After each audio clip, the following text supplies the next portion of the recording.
Chapter 630. Yer drove the car to the foot of an unknown mountain in the distant suburbs. Later she got tired of driving and stopped there. It had been a long time since she could do whatever she wanted. Who cares? Even if the sky fell, so be it. Jianghu's strategy was to not fight back when hit or scold. In any case, he claimed that he was guilty and deserved to be punished, hit, and scolded. Yer made a fuss. She felt that she was especially boring. She told him to divorce and he said no. She told him to separate and he said no. She told him to go to hell and he said okay. Wasn't this asking for her life?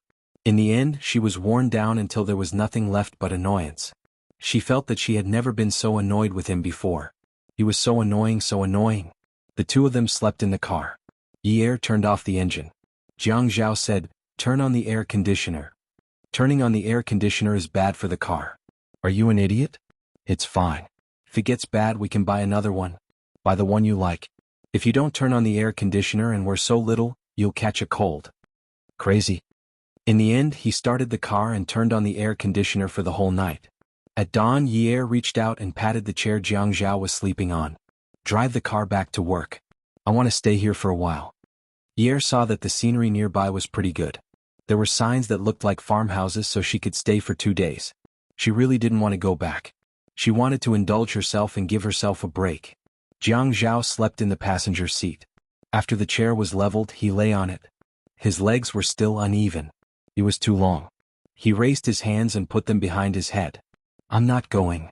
Are you crazy? It's Monday. Jianghu closed his eyes and said, I'm not crazy. I'm going to lose my wife soon. Why should I go to work? I'm not going to work. I don't rely on that little salary anyway. What's so good about that work? You can't even wear clothes that are too expensive. Even your wedding ring is a plain ring. You don't even dare to buy a pigeon egg to wear. Which of those rich madams doesn't stretch out their fingers to show off? Let's go back. I'll buy you a new pigeon egg. You can wear it out to make others envious. We'll buy the biggest one. If someone surpasses you, we'll change. Yer's mouth twitched. Was this guy's brain short-circuited?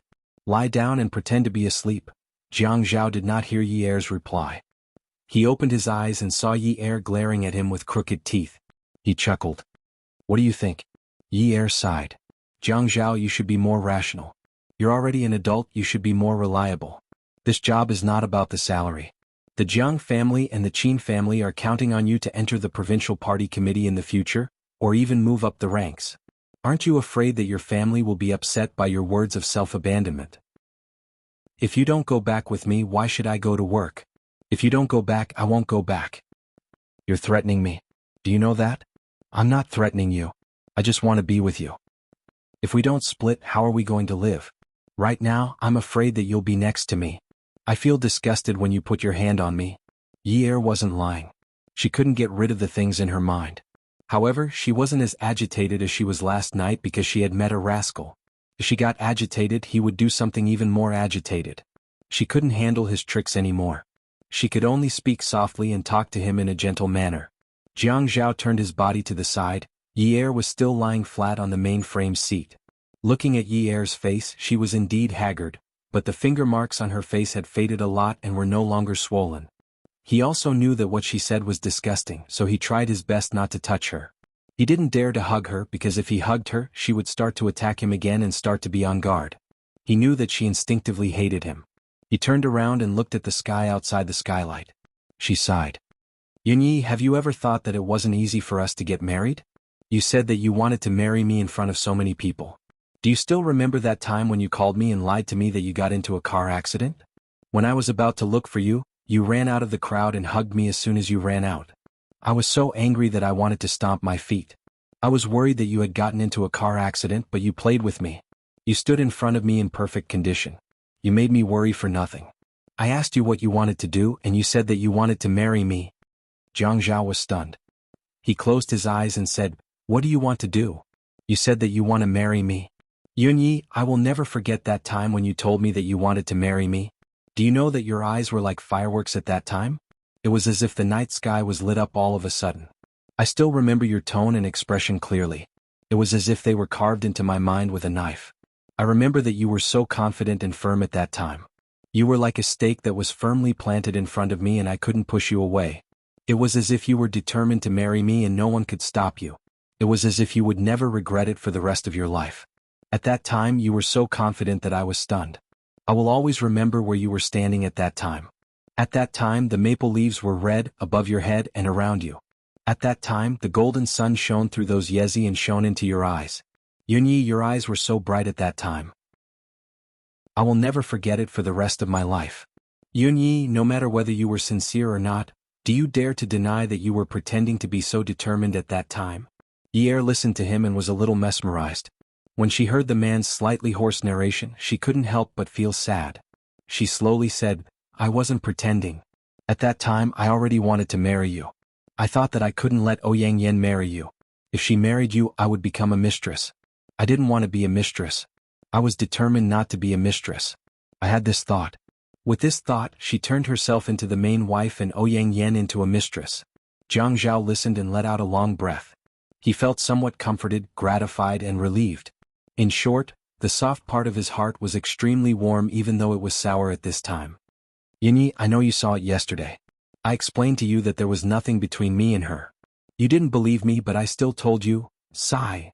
Jiang Zhao, I don't want to hear your explanations right now. Really, I know you don't want to get a divorce, so let's not get a divorce for now. Let's break up for a while. Jiang Zhao, let's break up for a while. You can deal with the outside world as much as you want, I won't care anymore. Anyway, I don't need to get married now. We'll talk about this again when things have calmed down. Let's live in harmony in the future. Some people said that time was not as good as obsession and time was not as good as fickle. In her opinion, the nemesis of obsession was the spear of time. The root of fickleness was the essence of human nature. At the end of the day there was nothing in this world that could not change. She hated her calmness and maturity at this time. Although the dull pain in her heart was still clear, she realized that she had not learned anything else in the past 2 years. She had learned one thing, and that was to be ruthless to herself.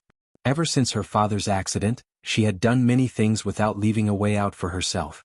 She had forced herself to death many times. Unwu said that there would be a way out. If there was no way out, there would be a way out. Where there were feet, there would be a way out. So it was impossible for people to have no way out. She had forced herself to the beach and dared to swim over because she thought she could swim. She had married Yen.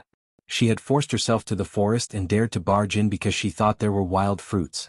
She had forced herself to the edge of a cliff and dared to take off her clothes as a parachute and jump down. There was nothing she did not dare to do, including slapping herself hard to wake herself up, including hitting Ouyang Yen to vent the humiliation in her heart. She did not hit him but, although she hated him, she could not bear to do it. Jiang Zhao paused for a few seconds and chewed on her words a few times. Suddenly, he felt his blood rushing to his heart. No matter how he confessed or explained, it was useless. She had closed the door to her heart and did not want to communicate with him. She did not want to waste her breath on him. She did not need to remarry now? She did not need to do it now? She would need to do it in the future? She still wanted to marry someone else? Wait for everyone to calm down before saying all these? She said she loved him and now she said she wanted to wait for things to calm down? Love was love and then she could stop loving him just because she said she did not love him? Was it easy to say these words? Yunyi, Jiang Zhao sat up. How do you plan to calm down with me? I will not agree to live apart from you. Yer also sat up with him. She leaned against the car door and looked at him. Jiang Zhao, can you be more reasonable? When Jiang Zhao was silent, he only cared about inhaling and exhaling. His heavy breaths enveloped the entire car. Yer looked at him stubbornly and resisted his final struggle. The man's lips were a little dry from being exposed to the air conditioner all night. He stuck out the tip of his tongue and licked it lightly. Can I still be reasonable now? Haven't I already lost all reason? Am I not only left with being unreasonable and making trouble for no reason? If this had happened in the past, if she had wanted to talk about divorce or breaking up, he would have been in the mood to talk nonsense with her. But now he did not dare to talk nonsense with her. As long as he compromised a little, it would be exactly what she wanted. He knew that although she was young, she was not afraid of trouble at all. Now that she had even thought of a way out for herself with Yun Hongwei's matter and was planning to bear it alone, what meaning and value did he have left? He had no bargaining chip to threaten her, so he could only be unreasonable and make trouble for no reason. You still want to sleep in the same bed as me? Jiang Zhao, what kind of logic is this? You can't bully people like this. I don't want to sleep in the same bed as you. Fine, but you can't be separated from me. Yunyi, let's all take a step back. We'll still stay in mansion number 9. We'll still treat both sides' elders well. There are 2 rooms on the 2nd floor. In the future you'll sleep in the big room and I'll sleep in the small room. I promise I won't touch you, but don't mention signing any separation agreement with me. Jianghu, I won't feel free like that. I don't want to please you in the future. I don't want to be so tired. I want to move out and live the life I want to live. I can find a job as a dance teacher. The income won't be bad. Actually, I've asked before. I can support my brother and father. I'll discuss father's matter with Xia Qian and ask her to teach me how to use public opinion to add fuel to the fire. No. Jiang Zhao interrupted with a sullen face. You're still my wife now. We're not divorced yet. What right do you have to discuss your matter with Xia Qian and not me? Fine, I'll do as you say. I don't care about you. You want freedom. If you want to be a dance teacher, go ahead. But you can't change the previous plans. Father's matter, the matter of studying, the matter of opening a dance studio, none of them can be changed. Ad Hongcha 866. Chapter 631. Jiang Zhao was so sure that he almost finished speaking in one breath. He couldn't stop. He had to pour out his thoughts. He couldn't let her make the decision. What did it look like? She wanted to draw a clear line between them. This was something he couldn't allow. If their previous plans were to change, his marriage would really be over. She was very young to begin with. It was so easy for her to forget someone. If she broke away from his control, she would become more and more independent. It wasn't a good thing for a woman to be too independent because he could clearly feel that she wanted to break away from him. First, she wanted to break away from him from a single point of view. In the end, she wanted to break away from him in all aspects. He wouldn't give her such a chance. If she wanted to open a dance studio, he would find someone to help her choose a location. He would pay for it. He could often give her advice on management. This way she would rely on him. If she wanted to study, he could tutor her. As for Yun Hongwei's matter, he could speed up and help her settle it. He couldn't wait anymore. He had to settle it even if he had to pay the price. As long as it was settled, she would be grateful to him. Therefore, all of these things couldn't have nothing to do with him. It had to be related. The family Ouyang's old residence was very tense. Ouyang Yin had been listening to the conversation in the living room from the corner of the corridor. She covered her face and cried but couldn't make a sound. She didn't know if old madam's words were true. In short, she was afraid. She was really afraid. If old madam got involved in this matter to seek justice for Yunyi and insisted on blowing this matter up and even allowed Yunyi to take revenge on Jiang Zhao, what kind of situation would that be? The entire Haiqing would scold her and Jiang Zhao for being an adulterous couple. What would she do if Yunyi became more arrogant and jumped out to make trouble? If Jiang Zhao became a man who wouldn't change his mind to save his family, what would she do? She would be despised even more. Being despised wasn't scary. What was scary was that even if she was despised, she wouldn't be able to become Mrs. Jiang. The Jiang family didn't seem to like her very much. However, old Master Jiang had specially come from Jiang district to put in a good word for her. Ouyang Yin clenched his fists. His face was covered in bruises and bruises. His face shape and skin color could not be seen. His eyes, which were originally as calm as water, were slowly stained with resentment. Xiang Wan supported Grandma Bai, but Grandma Bai refused to sit down. Ouyang Sheng was taller than Grandma Bai. He stood on the opposite side of the coffee table with his head held high, looking very domineering. Grandma Bai did not want to lose her imposing manner. Her petite body supported herself with a walking stick, which made her look like a dignified old madam. Fourth bro, you should call Yun Yun out. We can ask her face to face. Children can always explain everything clearly. It's useless for us adults to worry here. In fact, the old lady knew very well that she was making a scene because she wanted to have a psychological battle with Ouyang Sheng. When she was young, she had encountered countless enemies. Women could not win in a fight. Sometimes they had to rely on their wits and pretentiousness. How could she allow others to defame her grandson? How could she destroy her grandson's future with her own hands? Ouyang Sheng, that sly old fox, wanted to use the fact that the Jiang family and the Qin family were afraid that Jiang Zhao's future would be ruined. She wanted to see who could afford to lose. Obviously, Ouyang Sheng could not afford to lose the Ouyang Yan's reputation. Even if Jiang Zhao did not work in politics, he could still do business. With the influence of the Jiang family and the Qin family as well as Jiang Zhao's own companies, he had a bright future ahead of him. Even if he got divorced, at most he would be recorded as a playboy in the history of men. Ouyang Yin could also choose not to work in the prosecutor's office. He could still do business, but what about the future? No matter where she went, People would remember that she was slapped by the former Mrs. Jiang. Her face was so swollen that it looked like a ladle. Moreover, the Jiang family did not allow her to enter their house. A playboy's playboy reputation could be called amorous, but a playboy reputation for a woman was called cheap. Who was the one who was at a disadvantage? Ouyang Xing was clearer than anyone else. When the Jiang family wanted to smash the pot, the family Ouyang dared to follow the Jiang family and smash the pot the Ouyang Yin. Was that so? Obviously they did not dare to do so. Yun Yun is injured. It's not convenient for her to come out and meet guests. Ouyang Xing refused. I've heard about it from Fian. Grandma Bai heaved a long sigh, seeming to be regretful. She did not hear it from Fian but from Qin Rongfang. However, she told Ouyang Xing that she heard it from Fian. Fian was the first eyewitness and witnessed the grand occasion at that time. Ouyang Xing's eyebrows sank slightly. Grandma Bai patted Xiangwan's hand. Xiangwan, you and Yun Yun are both young people. There's no generation gap between you two. Go and take a look at her. Yer is still young and impulsive. However, you're her sister-in-law.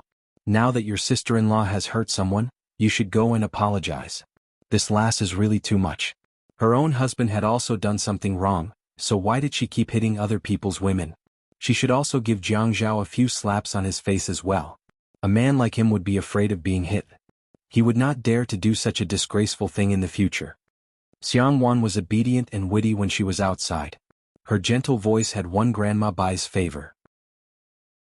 Grandma, don't worry. I'll definitely do my part.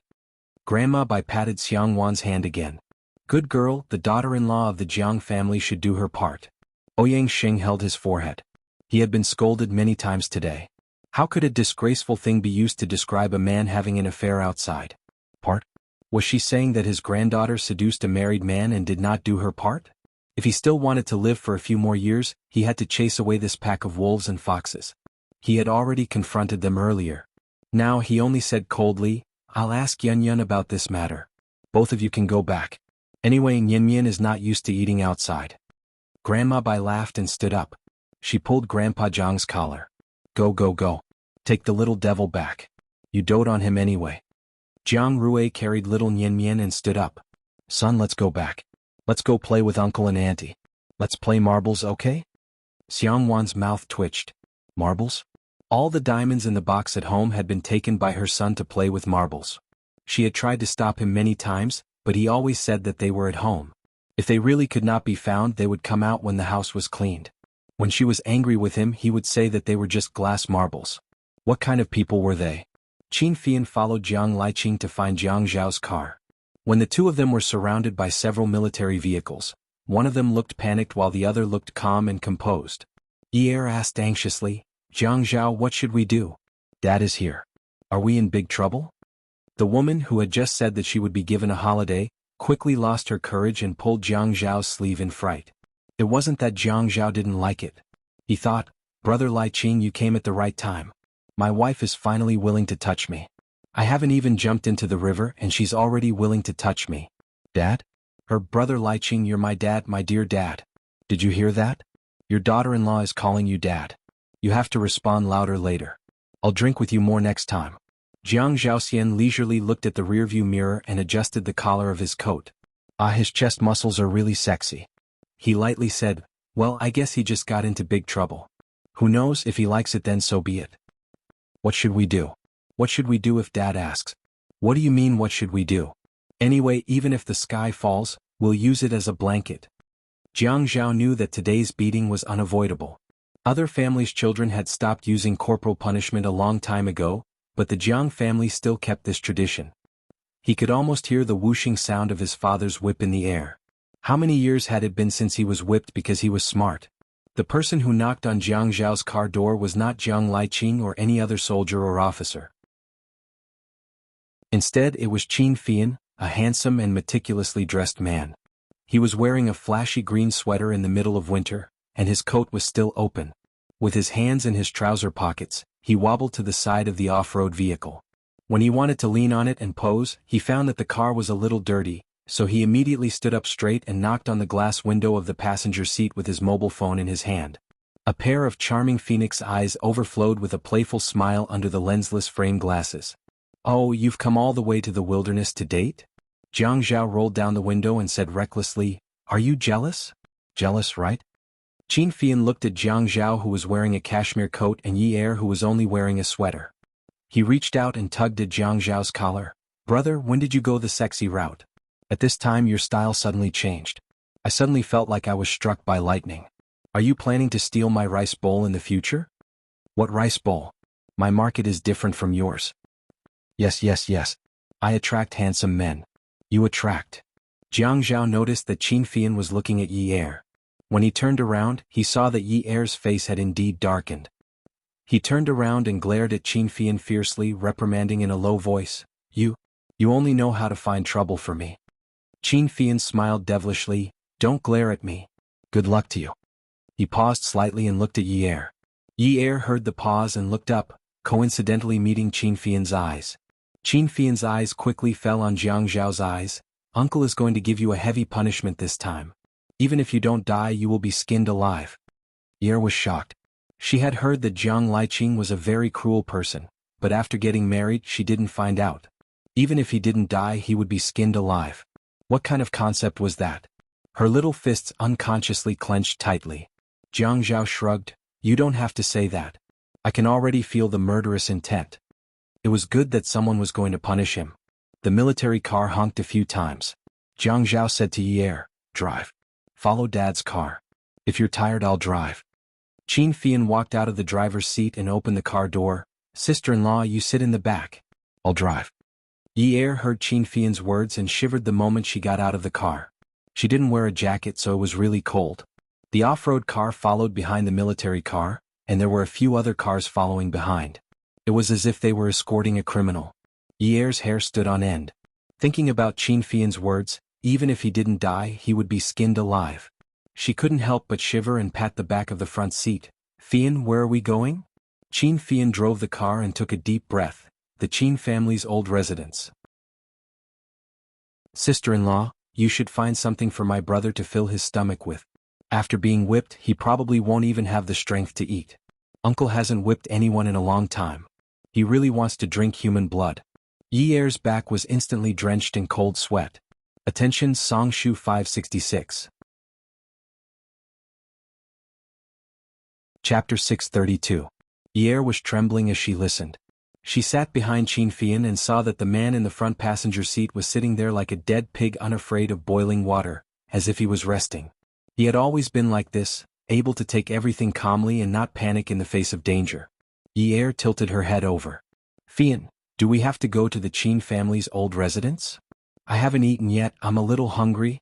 Yi Er knew that this trip boded ill rather than well. Qin Fian usually spoke so casually. Although she couldn't tell if he was lying or not, she knew that he wasn't joking just by looking at the military vehicles. She wanted to escape. Qin Fian wasn't a fool. Even if Jiang Zhao wasn't dressed to the nines like him, he was still decent and elegant. Now that he was dressed so comically, it was obvious that he was chasing his wife. This matter wouldn't end so easily. But Yi Er's worries were clearly heard by him. Remembering that his brother had been troubled all night, Qin Fian decided to help him. Sister-in-law, I'm afraid we can't leave now. There are military vehicles in front and behind us. If Uncle gets angry and catches us as deserters, it'll be even worse. You can go back to the Qin residence and find something to eat. Anyway, you won't be whipped, my brother will be the one getting whipped. It would have been better if Qin Fian hadn't said it, but once he said that Jiang Zhao would be whipped, Yi Er's heart couldn't help but tremble. She clenched her little fists and trembled. He's already so old, why does he still have to be whipped? Jiang Zhao's eyes were still closed, but his eyelashes fluttered. The corners of his mouth curled up imperceptibly as he sighed. Family law. That's how our family works. He wasn't lying. If a father wanted to call for a whip, no matter how old his son was, the biggest concession he could make was to find a secluded place where no outsiders could see. He wouldn't call for a whip above his neck where outsiders could see. This was already a huge honor. He smiled. It was just that he knew that there was someone worried about him. It felt really good to have a woman he liked worry about him. Why didn't he experience it earlier? Qin Fian felt that he should add more firewood to Yi Er, so he said to Jiang Zhao, Bro, do you know that you're going to the execution ground? Should I get some clothes? When you get home, eldest uncle will definitely tell you to take off your coat and wear a shirt to cover it. Otherwise, eldest uncle's whip that has been with him for decades is made of real leather. It's very heavy. Even the sound of the whip hitting the air is very shocking, not to mention hitting human flesh. Ye was indeed scared stiff. She was so scared that her heart was in a mess. She leaned against Qin Fian's seat and gripped the edge of the genuine leather seat tightly. Her fingertips made a goo-goo sound as they rubbed against the genuine leather. She took a deep breath and said seriously, "Fei Yin, take off your sweater and let Jiang Zhao wear it." Jiang Zhao turned his head and saw Yi leaning against Qin Fian's seat, looking straight at Fei Yin. Her gaze was very penetrating. Nervousness and worry, fear and panic. These things were all because of him, right? Why didn't he notice it before? Yunyi, how good were you at acting in the past? When you looked into my eyes in the past, you were provocative and not serious, stubborn and unwilling to admit defeat. When I asked you, you didn't mean what you said. When I didn't ask you, you didn't mean what you said. But at this moment, that soft spot in his heart seemed to be constantly being rubbed by someone. Rubbing and rubbing out a puddle of water. Yi was completely unaware of Jiang Zhao's attention. She was still anxiously waiting for Qin Fian's reply. Jiang Zhao looked at Yi and said quietly, "Yunyi, don't worry about it. The sweater still has to be taken off. My dad is not a fool. How could he let someone get whipped while wearing clothes?" Yi looked back at Jiang Zhao's eyes. She saw that his eyes were as calm as the surface of a lake in a painting. There was not a trace of undulation. It was as if what was going to happen next was nothing at all. It was a kind of peace of mind. He was telling her not to worry. So it turned out that one could communicate with their eyes. Why were his eyes so deep and messy in the past? It made her unable to see. She thought that she could persevere because of the reassurance in his eyes. But when she got back to the Qin residence, her legs started to tremble. When she entered the main hall of the Qin residence, the whole family was present. Her mother-in-law was not around. Fei was not around. Grandpa had come over from Jianghu district. The one who was holding a walking stick next to him should be Grandma. She had seen the photo that Jiang Zhao had given her. Elder brother and sister-in-law were here as well. Qin Fian knew that he was of no use here. He would not be able to persuade them at all. Hence, he simply found an excuse to go to the backyard to take a look. Yi felt a little guilty. Father was not around. Was it because he was unwilling to come? Or did he not know what happened last night? Xiangwan felt that the atmosphere was too gloomy. She carried Mian and walked to Yi. "Yi, are you cold? Shall I put on a cashmere shawl?" No need. I'm not cold. It's quite warm in the main hall. There's an air conditioner." Yi took Mian from Xiangwan and hugged him. Little Mian, did you miss me?" Xiangwan lifted Mian's chin. "Baby, call me second aunt." Second aunt. Mian's language development was not bad. Among the babies of the same age, his pronunciation was considered very clear. Yi looked at Mian. "Second aunt? Second uncle, second aunt?"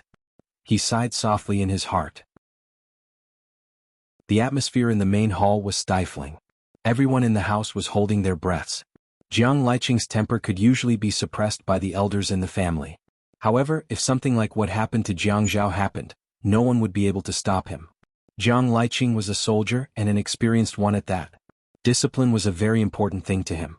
Even though he and Qin Jin had the intention of breaking off their relationship with his ex-girlfriend, after they got married, no matter how upset he felt, he had never slept in his ex-girlfriend's bed.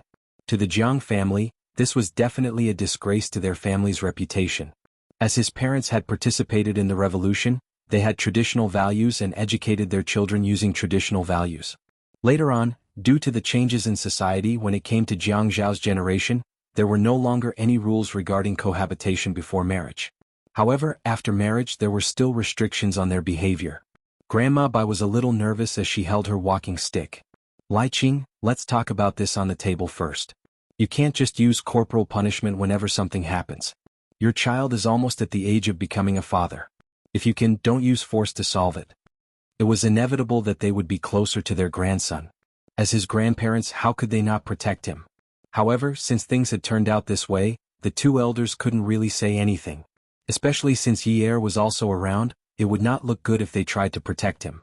If I had used force on him earlier, he wouldn't have done such a thing. Jiang Liqing was still in his military uniform. The dark brown horsewhip in his hand looked quite old. The leather whip had an old glow to it, and the hand holding the handle was tight and strong. Jiang Liqing's voice suppressed everyone's breathing in the main hall. Old Master Jiang and Old Madam Jiang had fought against each other before. Old Master Jiang had always believed that political power came from the barrel of a gun, and filial sons came from the rod of a rod. His two sons were born in this way. Therefore, when his two sons wanted to beat their own sons, he really couldn't say anything unless the children were innocent. When Grandma Bai heard Jiang Liqing's rebuttal, she looked at Yi Er and swallowed her words. Yi Er hugged Dianmian tightly. Dianmian was uncomfortable from the tight grip and started crying loudly. Yi Er snapped out of his daze and quickly hugged Dianmian. Dianmian, don't cry, don't cry. This attracted the attention of everyone in the room. Even Jiang Liqing asked, "What's wrong?" Yi Er was still feeling guilty, but suddenly his heart skipped a beat. He lifted his head and walked towards Jiang Liqing with Dianmian in his arms. "Dad, Dianmian is probably frightened." He pointed at the horsewhip in Jiang Liqing's hand and said to Dianmian, "Little Dianmian, look. Is grandfather's whip nice to look at? Can you stop fooling around?" Dianmian's attention was immediately drawn over. He bent over and tried to snatch Jiang Liqing's whip. Jiang Liqing's expression darkened. You're indulging Jiang Zhao. If you indulge him like this, I won't care if he bullies you in the future." Yi Er didn't know that Jiang Liqing would be so straightforward at this moment. He saw through her intentions and didn't give her any face. She bit her lip and her eyes turned red. "Dad, Jiang Zhao is already so old. Let's not hit him anymore, shall we?" Mian only cared about snatching the whip from Jiang Liqing's hand. Xiangwan was worried that Jiang Liqing would raise his hand and hit her son. When she wanted to carry her son back, she was stopped by Jiang Rui. Xiangwan was anxious. She had seen this eldest uncle of hers before. He could slap the back of Jiang Feng's neck without giving him any face at all. At this moment, his head was filled with blood. Who knew what he might do? Jiang Rui lowered his head and whispered in Xiangwan's ear, "Eldest uncle won't hurt Dianmian." Xiangwan looked up and glared at Jiang Rui. She lowered her voice and mouthed, "Jiang de Dianmian is your biological son." Jiang Liqing roared, "Yi Er, carry Dianmian to the side. If I hurt Dianmian, you will become the sinner of the whole family."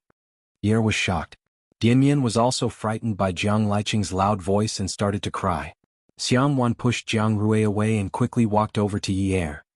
"Yi Er, the more you try to persuade him, the harder eldest uncle will hit him." Xiangwan could understand how Yi Er felt. When Jiang Rui was hit by old Master Jiang, her heart was broken into pieces.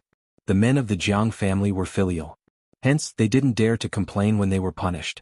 Yi Er was scared out of her wits and didn't dare to say a word. Old Mistress Jiang turned her face away. Qin Rongfang was so anxious that he wanted to stomp his feet but could only endure it. He wanted to leave but was worried that Jiang Liqing would hit him hard. Everyone in the house heard Jiang Liqing shout, "Take off your coat. Turn around." Jiang Zhao knew that he was going to be whipped today, but he had seen all of Yi Er's little tricks. He didn't say a word, but he thought that he really deserved a beating. They were already in such a state, did she still want him to get hurt?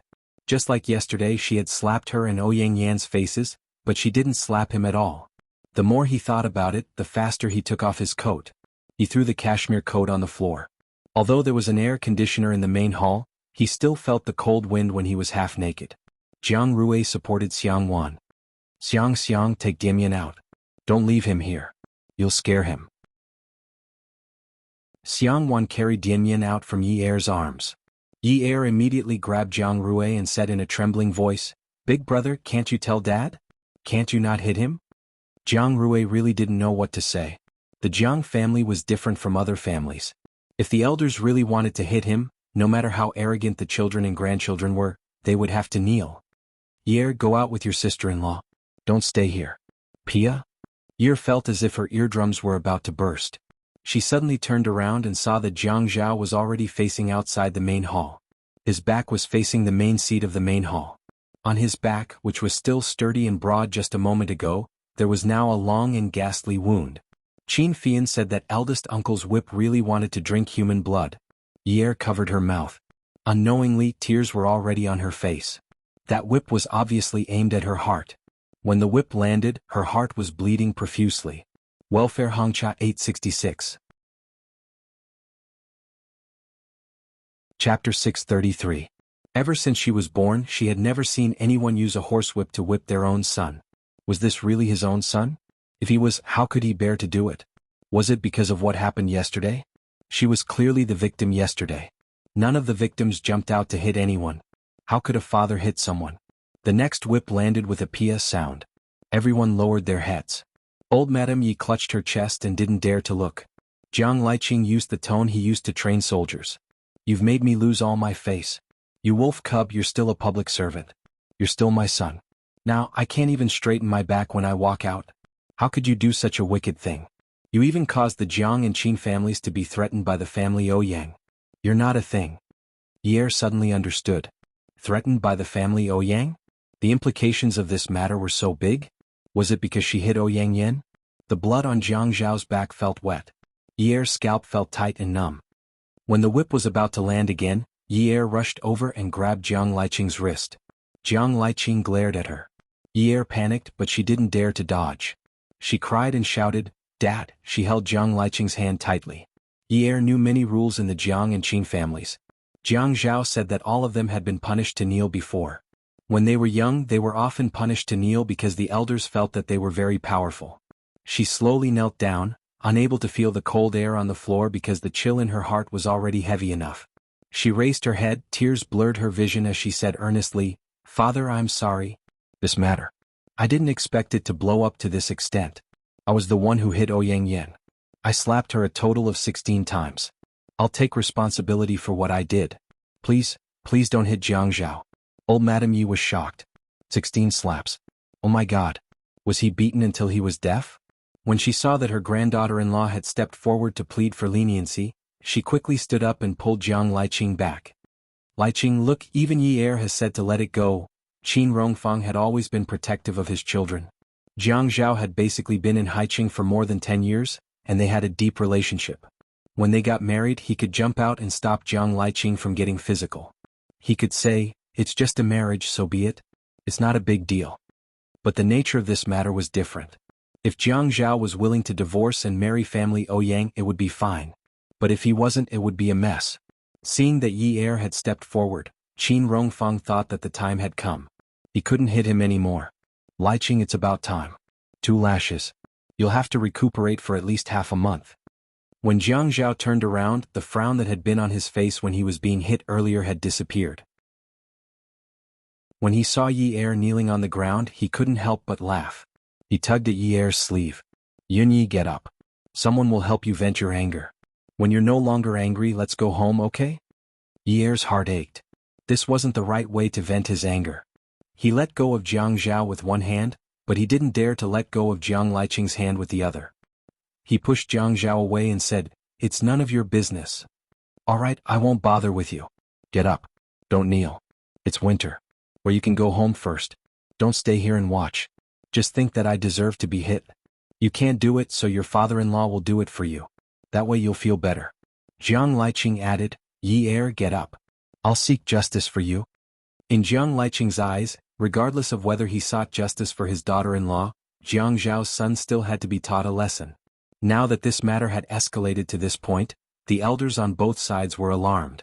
His mother had refused to take a plane for many years and had risked her life to come to Haiqing. This wolf cub was unfilial. It would have been better if Ye hadn't heard what Jiang Liqing said. After he heard what Jiang Liqing said, he immediately plucked up his courage and snatched the whip from Jiang Liqing's hand. He quickly stood up and turned around. Jiang Liqing was stunned. Ye had already rushed up to Jiang Zhao and raised the whip. He raised his hand to wipe away the tears on his face and sniffed hard. "You owe me. I'll do it myself. I'll hit you myself to vent my anger." Jiang Zhao looked at Ye, nodded and turned around again. The whip was in Ye's hand, and what she had thrown at Jiang Zhao was only a slap. When her slap landed, she was afraid that she would hit the wound on his back, so she pushed his shoulder to face him and slapped his chest. She sobbed and scolded at the top of her voice, "Wu, Jiang Zhao, you bastard. Your conscience has been eaten by the Ouyang Yen. You're so despicable. Oh, I'll just beat you to death, you bastard." Ye's hair was messy and she was wearing very little. Everyone in the room watched her throw a tantrum, but no one went to stop her. Who couldn't see that she was slapping him again and again? Her palms were empty. There were only sounds, but she didn't use any strength. She used more strength when she cried than when she hit him. Old Madame's heart ached. She tugged at Old Master Jiang's hand. "Old man, you've really sinned." Old Master Jiang sighed. "Sin." Ye suddenly hugged Jiang Zhao's neck. She clenched her fists and hit his shoulders. She cried and shouted angrily, "Have you been beaten, silly? I've hit you so hard. Don't you feel pain?" She leaned into his ear and whispered in a sobbing voice, If you don't feel pain, Dad will still hit you. Are you transformed from a pig?" Jiang Zhao's heart ached. He slowly reached out and hugged Ye. His palm wrapped around the back of her head and pressed against his shoulders tightly. He closed his eyes and the corners of his mouth opened. He breathed out shakily and choked out, "Yunyi. Yunyi, don't worry about it." Jiang Zhao tried to make his voice softer. In fact, it was worth it to be whipped a few more times. It would be best if he couldn't get out of bed. Then she wouldn't have the heart to argue with him. Ye let go of Jiang Zhao. She turned around and looked at Jiang Liqing weakly. "Dad, look, I've hit you. Please don't hit me, okay?" Jiang Zhao pulled Ye's wrist. "Yinyi, it's okay." Ye glared at Jiang Zhao. He walked to Jiang Liqing's side and teased his son with a smile. "Mian, tell Grandpa not to be angry, okay? Mian, tell Grandpa that everything goes well."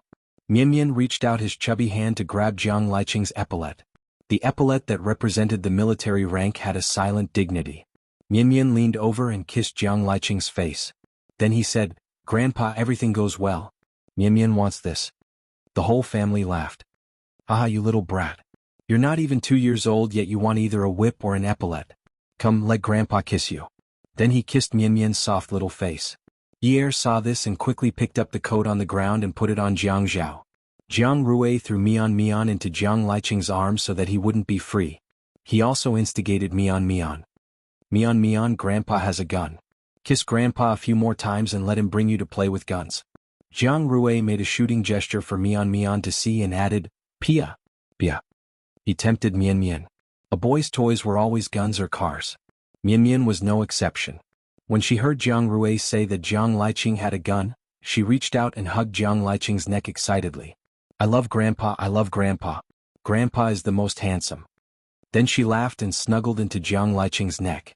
Everyone in the Jiang family said that Mian was a little devil, but they all liked this little devil very much. Although he was mischievous, he spoke early and knew how to flatter. Xiang Wan and Jiang Rui had a good relationship. The child was also influenced by his parents and did not cry easily. Xiang Wan often taught Mian to please Old Master Jiang and Old Madam Jiang. At this time, the little devil used this method on Jiang Liqing and it was very effective. Once Jiang Liqing was entangled with Mian, Qin Rongfang, Old Master Jiang, and Old Madam Jiang quickly went over to surround them. Old Madam Jiang was fanning at the side. "Mian, Grandpa is going to die from your flattery." "Ah." Xiang Wan walked to Jiang Rui's side and touched Mian's neck. "Baby, Grandpa's shooting skills are very accurate. He looks so handsome when he shoots. He's a sharpshooter. Can our baby learn how to shoot from Grandpa in the future?" Jiang Liqing couldn't stand it when he heard someone flattering him. Mian hugged Jiang Liqing excitedly and refused to let go. "Ah, I love Grandpa. Grandpa is handsome. Let's shoot." Bi. Ye dragged Jiang Zhao away. Jiang Zhao didn't want to and couldn't. Ye gently tugged at Old Madam Jiang's sleeve. "Grandma, can you tell Dad that we're leaving first?" Old Madam Jiang couldn't wait for Jiang Zhao to leave quickly. She turned her head. Liqing, Mian was still making a fuss on the plane from Jiang District. Now that he's not making a fuss anymore, he likes you a lot. Can you help him play with you? Jiang Liqing wasn't a fool. How could he not see that his family was getting along well? After all, he was old now. He wasn't as hot-blooded as he used to be when he was young. He had used all his strength to whip Mian twice and saw blood. Just like what his father-in-law said, Mian had been recuperating for half a month. In fact, his heart ached for her too. Hence, he carried Mian and walked out of the hall. When he passed by Jiang Zhao, he said, "Go back and reflect on yourself." Old Madam Jiang pushed Jiang Zhao and said with a sullen face, "Why aren't you going back with your wife? We won't let you stay for dinner today."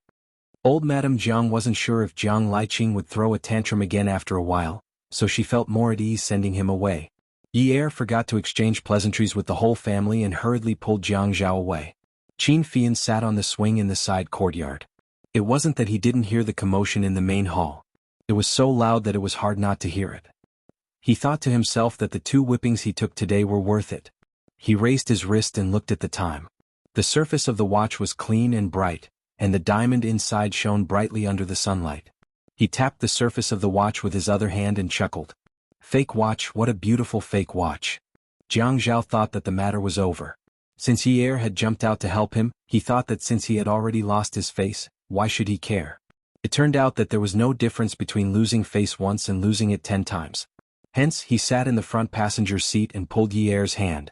"Honey, I'm hungry." The tears on Ye's face had dried, and his face was as cold as it was in the morning. He swung his arm and slapped Jiang Zhao's hand away. "Stay away from me. I told you this morning not to touch me."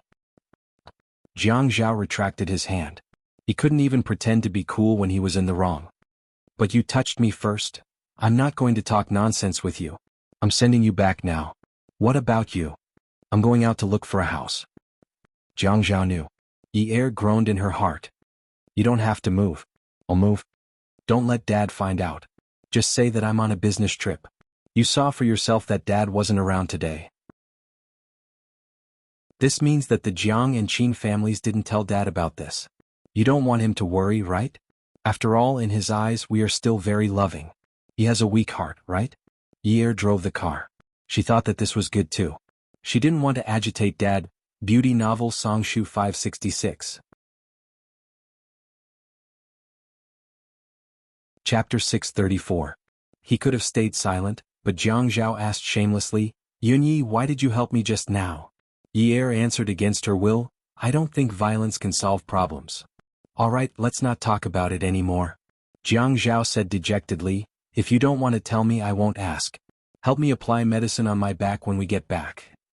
Ye held the steering wheel and rolled her eyes at Jiang Zhao. "Don't you know there's a mirror at home? Do it yourself." Jiang Zhao straightened his back and almost hissed in pain. He couldn't pretend to be calm anymore.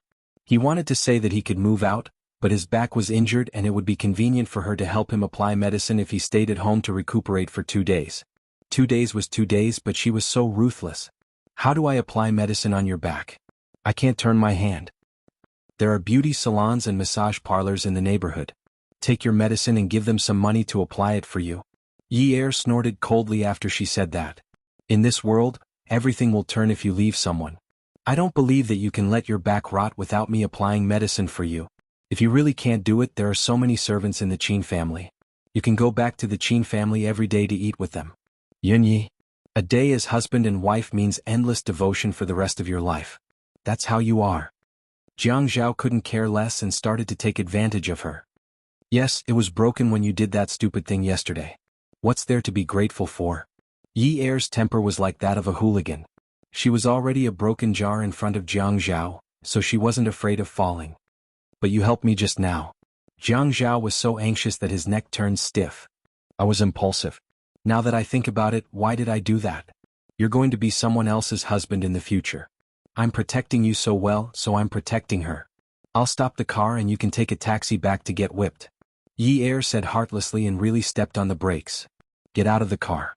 "Why should I get out of the car?" "Go back and get whipped. Out of sight, out of mind." "Yunyi, you're such a dishonest woman." Jiang Zhao gnashed his teeth. Ye sneered, "You can't wait for me to die. If I die, you'll write widowed in your book. Then you can openly marry that living woman, right? Hurry up and go. Hurry up and live together. I can't be bothered to look." Jiang Zhao reclined his chair and glared at Ye before falling down. There was a wound on his back and it hurt so much that his flesh twitched. He was too embarrassed to scream, so he immediately turned his back to Ye and ignored her. Ye thought to herself that he had finally stopped. She really didn't want to talk nonsense with him. Her heart ached when she saw him injured, but when she saw him alive and kicking, she felt annoyed. She was just asking for it. Ye and Jiang Zhao returned to Ninth Mansion. When the elevator door opened and they walked out, they saw Yun Hongwei standing at the door with a worried expression. Ye panicked. Oh no, she had seen the marks on her face in the morning. They were no longer swollen, but there were still some marks. Yun Hongwei walked over quickly, but he didn't seem to care about them at all. The moment he arrived, he reprimanded them. "If you two want to eat supper, then eat supper. Why did you fight with a hooligan? Yunyi, you're not young anymore. You should be clear about your status. Don't be like how you were in the past, stirring up trouble for no reason. You went out to eat supper in the middle of the night and even provoked little hooligans. You want Jiang Zhao to clean up your mess." Ye was stunned by the scolding. "What? Fight with little hooligans?" Jiang Zhao didn't dare to make a sound. He was afraid that he would say something wrong. Yun Hongwei looked at Yi Er's bruises on her face and her speechless expression. He was angry again. He glared at Yi Er and continued scolding her. If Fian hadn't come over to take Jiang Zhao's things, I wouldn't have known. You're not allowed to go out to eat supper in the future. Jiang Zhao is in politics. Damn it, how could he go to the police station? Don't you know your father-in-law's temper? If he's unhappy, he'll beat you up again. Yun Hongwei wasn't worried about Jiang Zhao and Yi Er because it wasn't their first day away from home. Young people like to be romantic and he didn't object, so he didn't care. He didn't expect to be frightened by Qin Fian.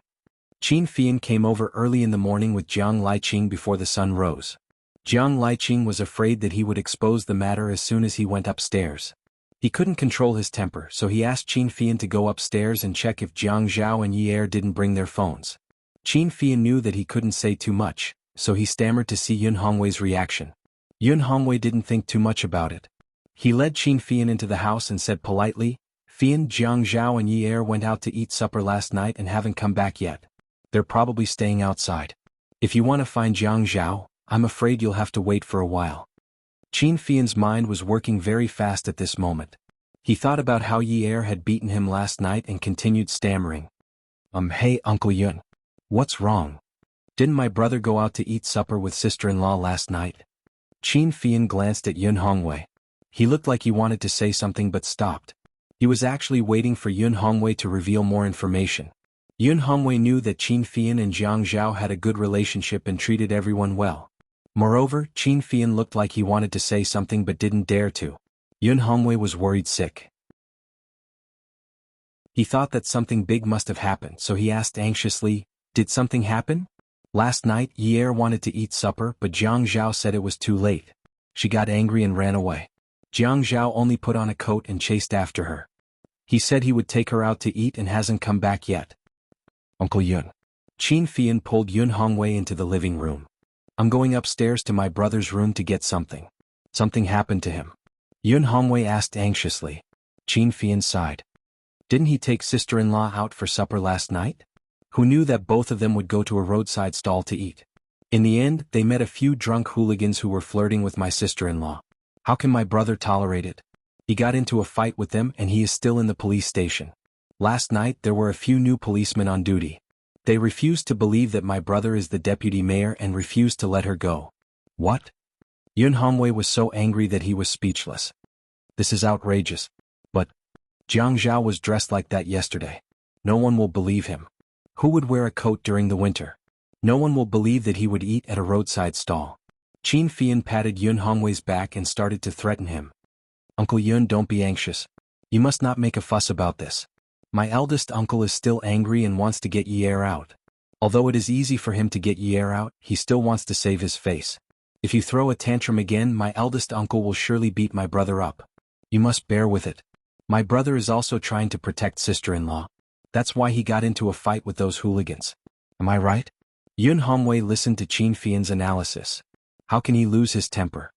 I'm going to deliver some clothes to Jiang Zhao. Last night, I saw that he was only wearing a coat and nothing underneath. Don't.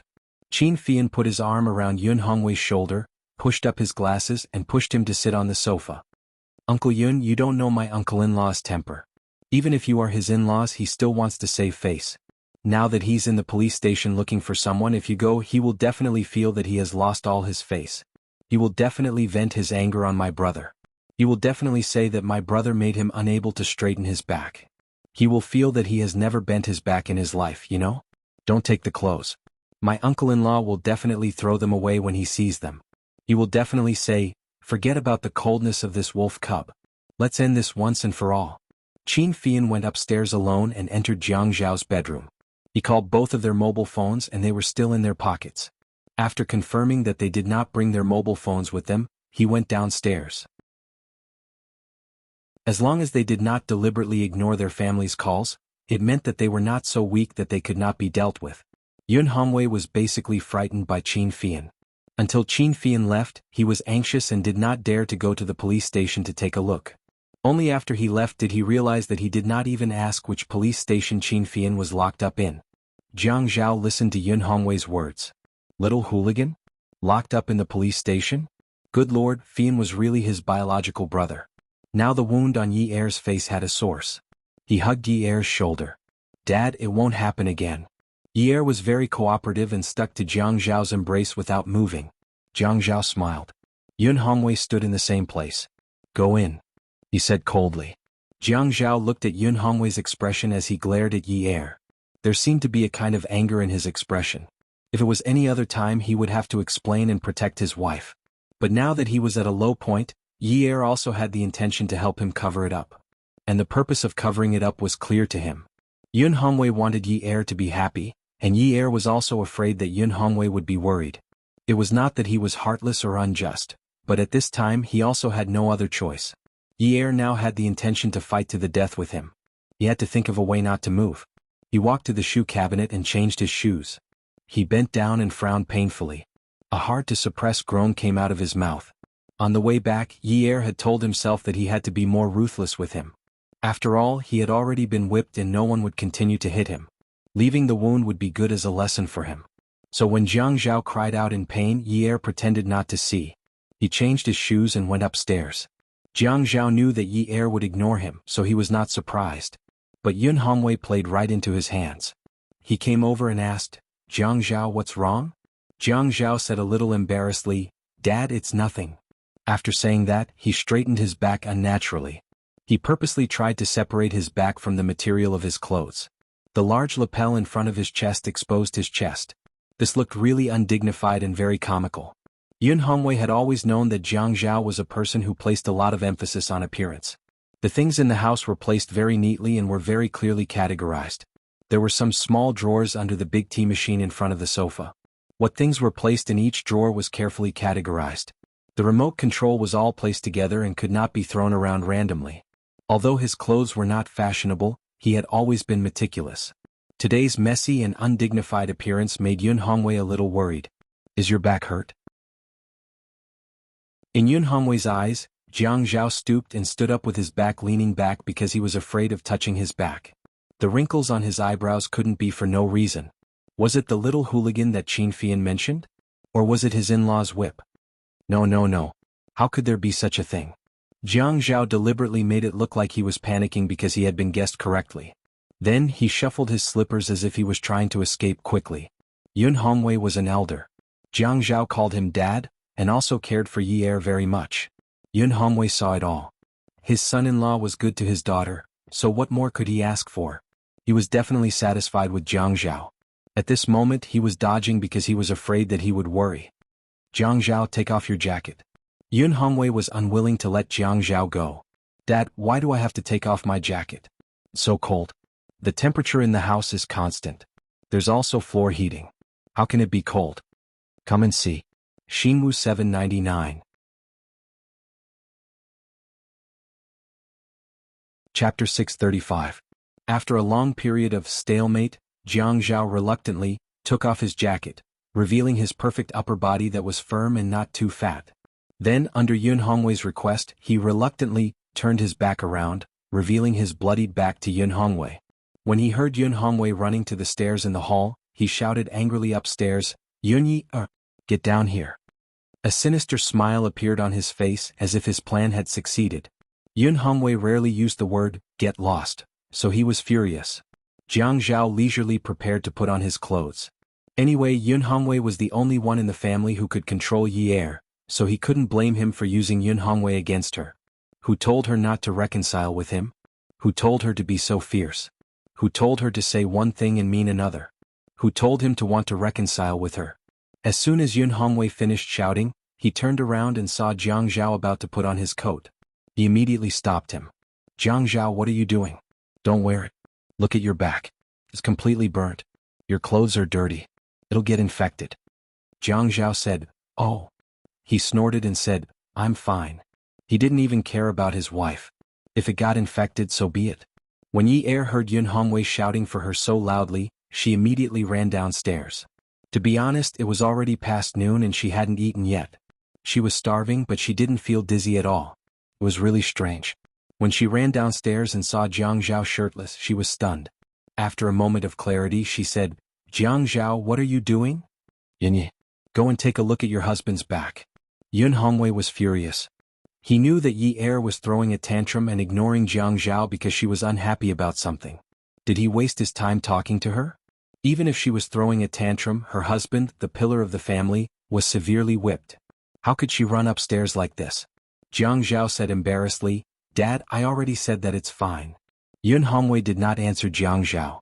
Instead, he looked at Yi Er and said coldly, "Yun Yer, take Jiang Zhao to the hospital immediately. Otherwise he will be infected." When Yi Er saw Jiang Zhao's pitiful look, he got angry. Really, who didn't know how to act pitiful? She knew how to do it too. This was something she used to do often in the past. Besides, because of her today, his injuries were already very light. If he went to the hospital again, oh, wouldn't he immediately be alive and kicking? Isn't it just 2 whips? It's not like it's 10 lashes. Just apply some medicine at home. Why do you need to go to the hospital? In fact, Jiang Zhao knew that the wound on his back had already split open. His back was soaked with sweat and there was the smell of blood. His father's whip was made of real leather and it was very tight. The 2 whips were also very heavy. Even though he was old now and his skin was thicker, he would still be seriously injured when the whips hit him. He was a man. 2 lashes was nothing to shout about. He didn't want to shout either, but if he didn't shout, the child wouldn't have milk to drink. "Yun Yer, don't you dare mock and ridicule me like this again." Yun Hongwei roared at Yi Er. Jiang Zhao didn't mind Yi Er's heartless words. She deserved to be vicious and he deserved to be scolded. If he were to get angry with her now, he would really be too much of a jerk. Jiang Zhao picked up his clothes. "It's fine. It's winter now. There's no such thing as an infection. It'll be fine once it dries and forms a scab." Yi Er had actually been avoiding looking at Jiang Zhao's wound. She would feel better if she didn't see it. Just like that time when the whips hit him, the wound immediately opened. Anyway, she could be ruthless if she didn't see it. When she saw it later, her heart would definitely soften. Just as she was about to turn around, Jiang Zhao's movements were faster than hers. He walked past her, leaving her with a sinister view of his back. His back was covered in blood. The wound was still wet. As it hadn't been treated, it rubbed against his clothes and didn't show any signs of drying. She cursed in her heart. "You're ruthless, Yer." Yun Hongwei sent Jiang Zhao to the hospital. If it were any other time, Yun Hongwei wouldn't have followed, but now he was worried. He was worried that his daughter wouldn't be considerate of her husband. He had to keep an eye on him. Where else could he find such a good son-in-law? The doctor kept muttering, "Oh my God, this wound is really too scary." The doctor said that if he found it troublesome, he could come to the hospital every day to change his dressing. In the end, Jiang Zhao took some medicine home. He said to Yun Hongwei, "It's better to take the medicine home. It's convenient to have a mirror at home anyway. It's a waste of time to go to the hospital." Yun Hongwei glared at Yi Er. "Remember to change Jiang Zhao's dressing every day." Jiang Zhao turned his face away and pretended not to see Yi Er's eyes that looked like he wanted to eat him up. The 2 of them didn't eat. They found a restaurant to eat and then went home. When they got home, Jiang Zhao was chased to another room by Yi Er. "Call me when it's time to change his dressing," Yi Er said and closed the door for Jiang Zhao. Jiang Zhao smiled. Anyway, he didn't have to move now. His father-in-law would keep an eye on him. As long as he didn't say that he had to go on a business trip, Yi Er couldn't do anything to him. It was easier to do things when you had the cards in your hands. Therefore, having an elder at home was like having a treasure. This was definitely a wise saying. Jiang Zhao didn't pester Yi Er. Yi Er could finally breathe a sigh of relief. He was too tired and wanted to sleep. Jiang Zhao lay on the bed and twirled his phone between his fingers.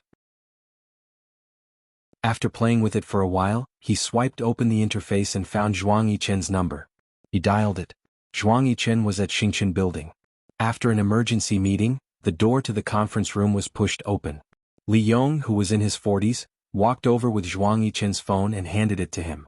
"Young master, there's a call." Between his steps, there was a heavy and powerful aura. A man like this could only be looked at and not touched. This was because although a man who didn't smile was cool, he was also very fierce. Dozens of secretaries who wanted to flirt with him had been replaced. Now that the atmosphere in the office was good, not many people were willing to risk losing their jobs to give hearts to this cold man. Zhuang Yichen held the phone but didn't pick it up. He walked straight to the CEO's office. Li Yong opened the door for him. Zhuang Yichen said in a rare and amiable tone, "Uncle Li, please close the door for me." In the whole of Xingchen, only Li Yong had such treatment. Li Yong basically knew everything about Zhuang Yichen, including his private matters. Li Yong nodded and waited for Zhuang Yichen to enter the office before closing the door. Zhuang Yichen picked up the phone and sat down in his office chair. The cold air dissipated a lot. "Brother Zhao, you're not working today?" Jiang Zhao sat up from the bed and raised his handsome eyebrows slightly. The wound on his back was slightly pulled, but he didn't care. He didn't panic at Zhuang Yichen's straightforward question. After raising his handsome eyebrows, he slightly lowered them. When his eyes darkened, he slightly narrowed his eyes and a faint evil aura overflowed. It seemed that Zhuang Yichen had also heard about it. The family Ouyang was really capable. You seem to be amiable. "Ha, you know that too." Zhuang Yichen laughed twice.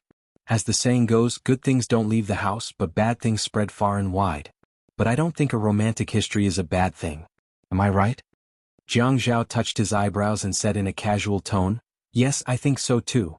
For example, the day before yesterday I found out about a very interesting romantic history from Yunyi. It happened the day before yesterday. It was too shocking." Zhuang Yichen knew that Jiang Zhao was trying to provoke him. It was the same last time, so he didn't want to fall into his trap. The day before yesterday? Was it about Qiu Xiaoya again? It seemed that this woman was living too comfortably.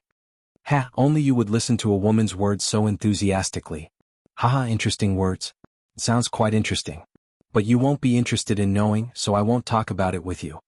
Jiang Zhao knew that he had successfully tickled Zhuang Yichen, so he stopped the topic and said, "Since you know, I won't beat around the bush with you. You know that Ouyang Sheng has 3 underground casinos, right?" Zhuang Yichen sat in his sunny office. The business behind his back was not much cleaner. So in Haiqing's social circle, there were many wealthy families who appeared to be clean on the surface but were secretly involved in shady businesses like him. He found out about last night's incident early in the morning. Family Ouyang had servants with big mouths, so the secrets of wealthy families spread very quickly. "I know. Haha, you're not going to admit it after eating, right?" "Yes, I'm a pervert," Jiang Zhao said without a hint of guilt. Besides, he really didn't feel that he was a pervert. "Brother Zhao, that's not very kind. Actually, it just shows that you're not a good person. Other people can have a wife at home and a concubine outside. Tell me, why didn't you implement this policy properly?" "I'm old, so I can't learn from you young people. I have to deal with both my ex and the current one. How can I have the energy to do that?" Zhuang Yichen's face darkened. How could he not understand Jiang Zhao's meaning? "You really don't have the energy now. Tell me, where do you want to put your energy?" "Ouyang Sheng has 2 underground casinos in Haiqing. You know that?" "Yes, I know." Zhuang Yichen thought to himself, "In this life you can mess with anyone but Jiang Zhao. Whatever you do, don't let him know. Otherwise, if he's unhappy one day, he'll definitely destroy your nest." "How's the business of your casinos?" Jiang Zhao asked calmly. "Thanks to you, I can make a living." Zhuang Yichen laughed dryly. Jiang Zhao was always like this. He could have asked, "What's the benefit?" But instead he used words to shut him up. Jiang Zhao asked, "How many people are selling firecrackers in your place?" "In written language, firecrackers are called loan sharks. I don't care. My subordinates are. If he were to take care of the loan sharks, he wouldn't have to do anything else. Then tell the manager tonight to let the firecrackers bring some of your guests to Ouyang Sheng's place to gamble.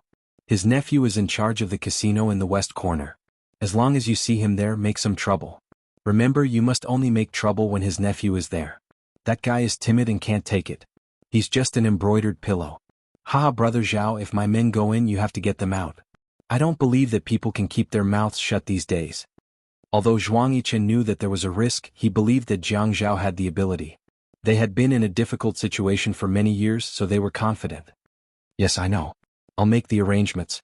Zhuang Yichen listened to the phone and nodded.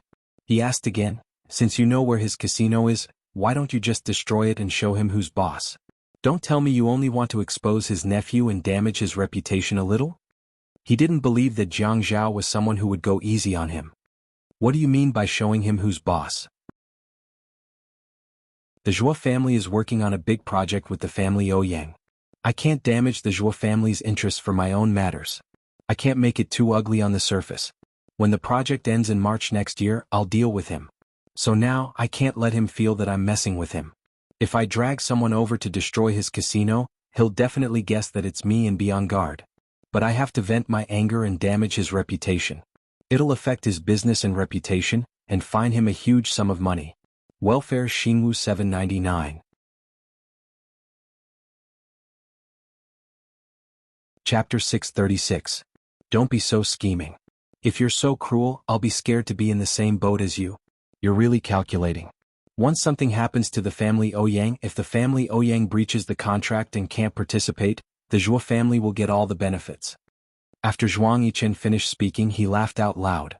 Hey brother Zhao, perhaps we are related by blood. Maybe we are related by blood. When will you help me get rid of my business partners like this? Jiang Zhao stretched his neck and stretched. Now that you mention it, I think so too. Maybe you were the same family 500 years ago. Look at the few big underground casinos in Haiqing now. Which one of them isn't full? If Ouyang Sheng's 2 casinos collapse, you'll take over his bets. How much more money will you have to make? Aren't I helping you? Ah. Zhuang Yichen lifted his legs and rested them on the desk. He leaned lazily against the office chair and smiled. That's why I said we're brothers, haha. Yi wanted to sleep, but he couldn't fall asleep because of the laughter coming from Jiang Zhao's room. How could he still laugh? How could he still have the cheek to laugh? It was annoying to hear him laugh. She called Qiu Xiaoye and asked if the shop opposite Ye had been sold out. At that time she had used the money from selling her house to bribe Jiang Zhao, but later she had sold her body. Jiang Zhao had returned her bank card, which was a large sum of money. She had to think of a way to start a business. Sometimes when she thought about it, Xiaoye was really enviable. She had such a high income. She always felt that it was good to keep some money. No matter how many cards Jiang Zhao gave her, she still saved up the money from selling the house. Ever since she got together with Jiang Zhao, she hadn't thought of using this money. After all, there were too many unstable factors. But now that she wanted to separate and had a plan, it was better not to spend his money. Otherwise, she wouldn't be able to explain herself. Xiaoye said, "No, I didn't. I want to take a look yesterday. If you don't want it, I want to take it down and open a restaurant." You're also interested in catering? Xiaoye raised her eyebrows proudly. My grandfather used to be a chef, okay? Of course I'm interested. My cooking shouldn't be worse than yours. Then your brother Zhuang is in for a treat. Xiaoye was stunned for 2 seconds. He doesn't like it. They had never eaten together at home and had only eaten a few meals outside.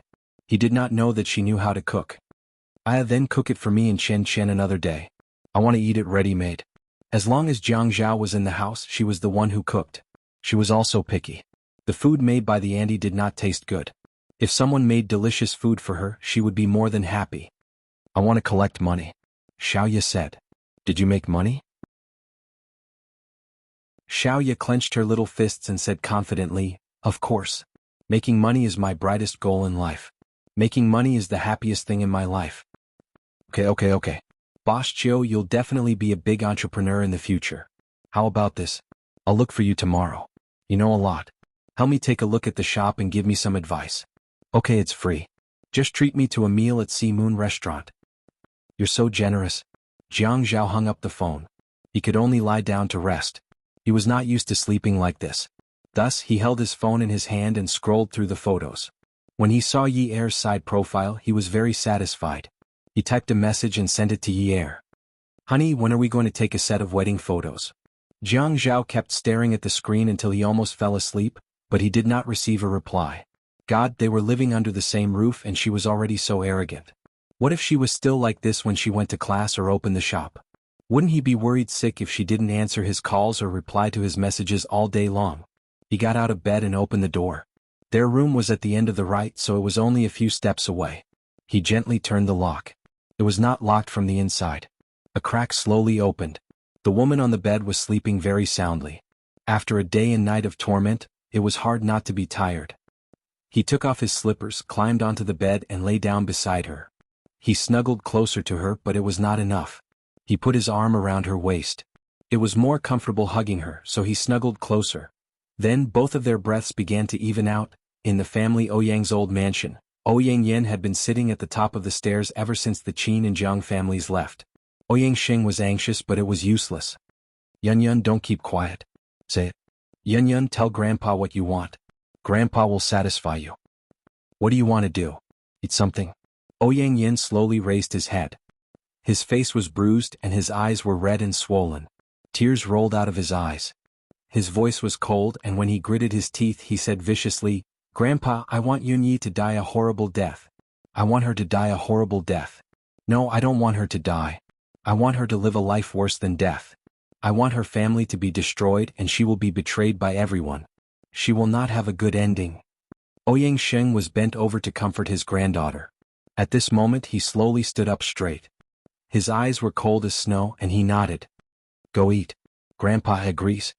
When Yi Er woke up and found Jiang Zhao sleeping with her, she was furious. When she sat up, she scolded, Jiang Zhao, how can you be so shameless? I didn't want to sleep here. I came over to ask you to help me look at my back. You pulled me to sleep next to you in a daze. I thought you missed me. After Jiang Zhao finished speaking, he calmly got out of bed, then went out the door and returned to his room. Yi Er was so angry that her blood pressure shot up. Was it because she was old that she couldn't take it?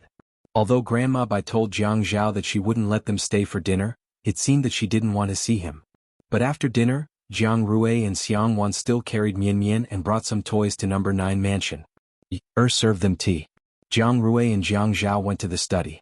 Yi Er, Xiang Wan and Mian Mian played games in the living room. A pile of building blocks was on the ground, and the three of them sat around the building blocks. It was very comfortable to sit on the ground in a house with floor heating. Xiang Wan praised Yi Er for being able to make children happy. It was really rare. Yi Er put the building blocks in front of Mian Mian and said, because I have a younger brother at home. I've been playing with him since young. For the past 2 years I've been taking care of him, so it's not a problem to make children happy. Xiang Wan took out the building blocks under Mian Mian's butt and threw them in front of him. Without looking at Yi Er, she said, Yi Er, I heard from Grandma about what happened yesterday. Jiang Zhao must have been set up. Yi Er's hands paused for a moment.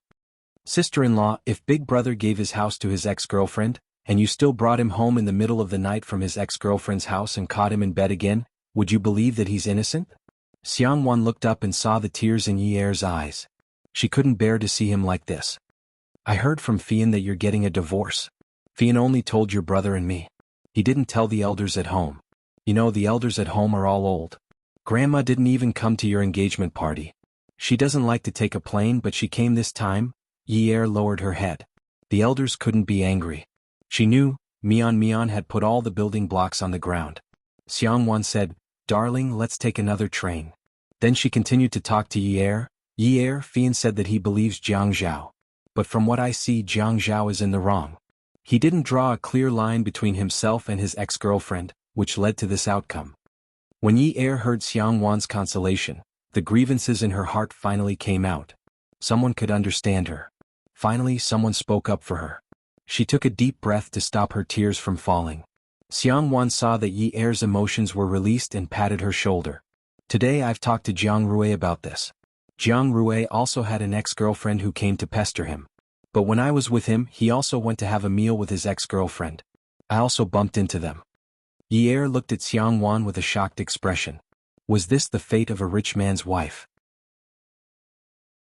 But Xiang Wan said, but after I made a fuss, they didn't contact each other anymore. Yi Er lamented that she had a bad life. Xiang Wan changed the topic and looked at Yi Er with a gentle gaze. But Yi Er, Jiang Zhao's situation is different. His ex-girlfriend's situation is also different.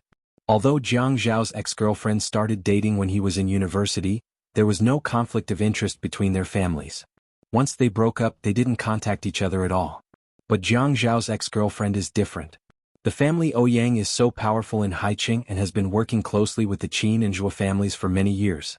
Jiang Zhao wouldn't be as heartless as Jiang Zhao when dealing with this issue. Jiang Rui told me that with Jiang Zhao's character, if he really loved you, he wouldn't have married you. With the Qin family's means, even if you threatened him in public, it wouldn't work. Jiang Zhao has deep feelings for you. Otherwise, why would he marry you after being single for so many years? There are so many women in Haiqing who want to marry him. As for that girl from the Zheng family, Grandma always said that she used all kinds of means to get him. Only after Jiang Zhao got married did she stop. Yi Er listened to Xiang Wan's words and thought about how Jiang Zhao said that he would never forget the time when she said that she wanted to marry him. Sister-in-law, I understand what you're saying, but, Xiang Wan smiled. I didn't ask you to forgive him. Men should suffer a little. Let's see if he still dares to do that in the future. Yi Er lowered his head and held his forehead. His voice was weak. I feel that we won't have a future. Sister-in-law, you won't be able to understand this feeling. Xiang Wan knew that she couldn't confide in Yi Er anymore. She straightened her back and patted Yi Er's dispirited shoulder. Then let's just ignore him. Let's eat and sleep. We can't let ourselves suffer because of a man, right? Sister-in-law will support you if you get a divorce. What's so good about this kind of man? He doesn't have any good points. We should get a divorce. We're so young and beautiful, why can't we find someone better than him? Who does Jianghu think he is? He's an arrogant person. When I look at him, I feel that other than his good looks, he's also fierce and cold, as if he's from the mafia. He's definitely a domestic abuser. How much money can a lousy mayor have? He can't even live a good life. What's the use of him? Let me tell you, he's a very realistic person. He's always scheming against Jianghu. He's definitely a miser. He's definitely calculative in everything he does.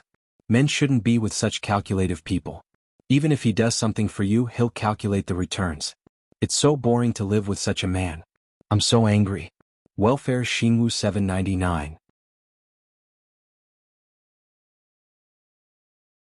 Chapter 637. Ye looked at Xiangwan in surprise. Was his sister-in-law pretending to change her expression? She was still being gentle and soft just a moment ago, but now she was talking about Jianghu. Why did she become so aggressive? His sister-in-law was quite pretty. Her eyes were bright, her skin was fair and smooth, and her long hair was tied behind her neck. She was such a gentle and beautiful woman. She would be a good match for a handsome man like Jianghu. But why did she have no self-restraint when she spoke? Xiangwan saw the change in Ye's eyes and knew that Ye was starting to feel conflicted. Since her goal had been achieved, she continued to persuade him. Let's not bother about Jianghu anymore. There are a lot of rich young masters like him in Haiqing. These guys rely on their family background to do evil. They don't uphold justice, have no sense of responsibility, and don't know how to be grateful. They treat women like clothes, sleep with them one day and throw them away the next. They're so arrogant that they don't treat women as human beings. When they're old, they drive expensive cars everywhere to pick up girls. Once they leave their families, they immediately turn into prostitutes. Divorce, let's divorce tomorrow. When we go out tomorrow, let's find someone better than him and make him vomit blood. Ye didn't dare to reply to Xiangwan. After hearing what she said, Ye instantly felt that Jianghu was the most perfect man in Haiqing, in the study room. Under the influence of old Master Jiang and Qin Rongfeng, Jianghu didn't like coffee. Therefore, the living room and study room were equipped with a tea table and various tea sets. Although he liked tea, he didn't like the antique style of the elderly. The coffee-colored leather sofa also didn't look out of place. The two men sat opposite each other with the tea table in between. Jianghu slowly brewed the tea, and Jianghu seemed to be extremely annoyed as he smoked. Jianghu, Grandpa and Grandpa Qin mean that it's easy to make enemies. Don't mess with your family Ouyang in private. We all know that you've been set up. If you think about it, you'll be able to connect the dots. Explain it to your sister-in-law. She'll listen. Jianghu pressed the cigarette into the crystal ashtray. A wisp of green smoke rose from the gray ash, but his hand kept pressing on the cigarette but in the ashtray. He repeatedly and forcefully rubbed out the ginger tobacco and the long filter, exposing the cotton inside. Staring at the tobacco and ash in the ashtray, Jianghu said gloomily, "Big brother, I understand what you're saying. I also know that I've been set up. I explained to Yunyi, but she couldn't accept it and didn't want to listen to me." Jianghu sighed almost inaudibly. "Actually, for this matter, from your point of view, it's enough to explain it. As long as you explain it clearly and analyze it, it'll be fine. As long as you explain it clearly, it'll be fine.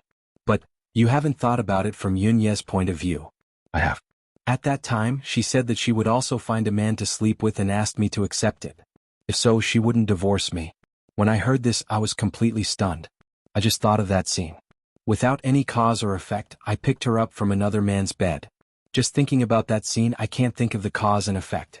No explanation can be useful in this mood. For this kind of thing, no one can put themselves in her place. No one can think from her point of view. Only I can.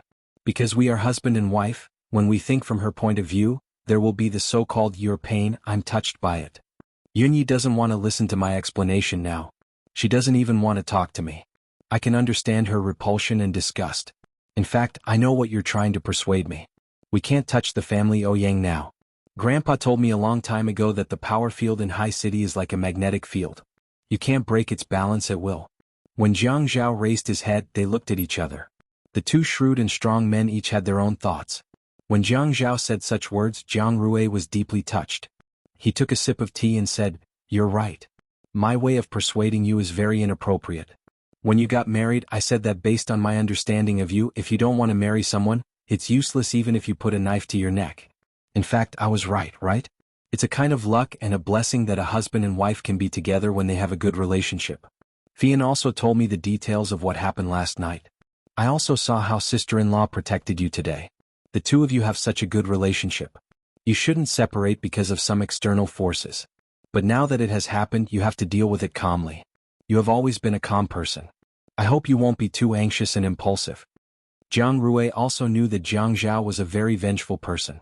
Of course, except for Jiang Ji, who was more tolerant, the rest of the Jiang family should be vengeful. Jiang Zhao touched the tip of his nose and looked at Jiang Rui. Brother, I'll tell you frankly.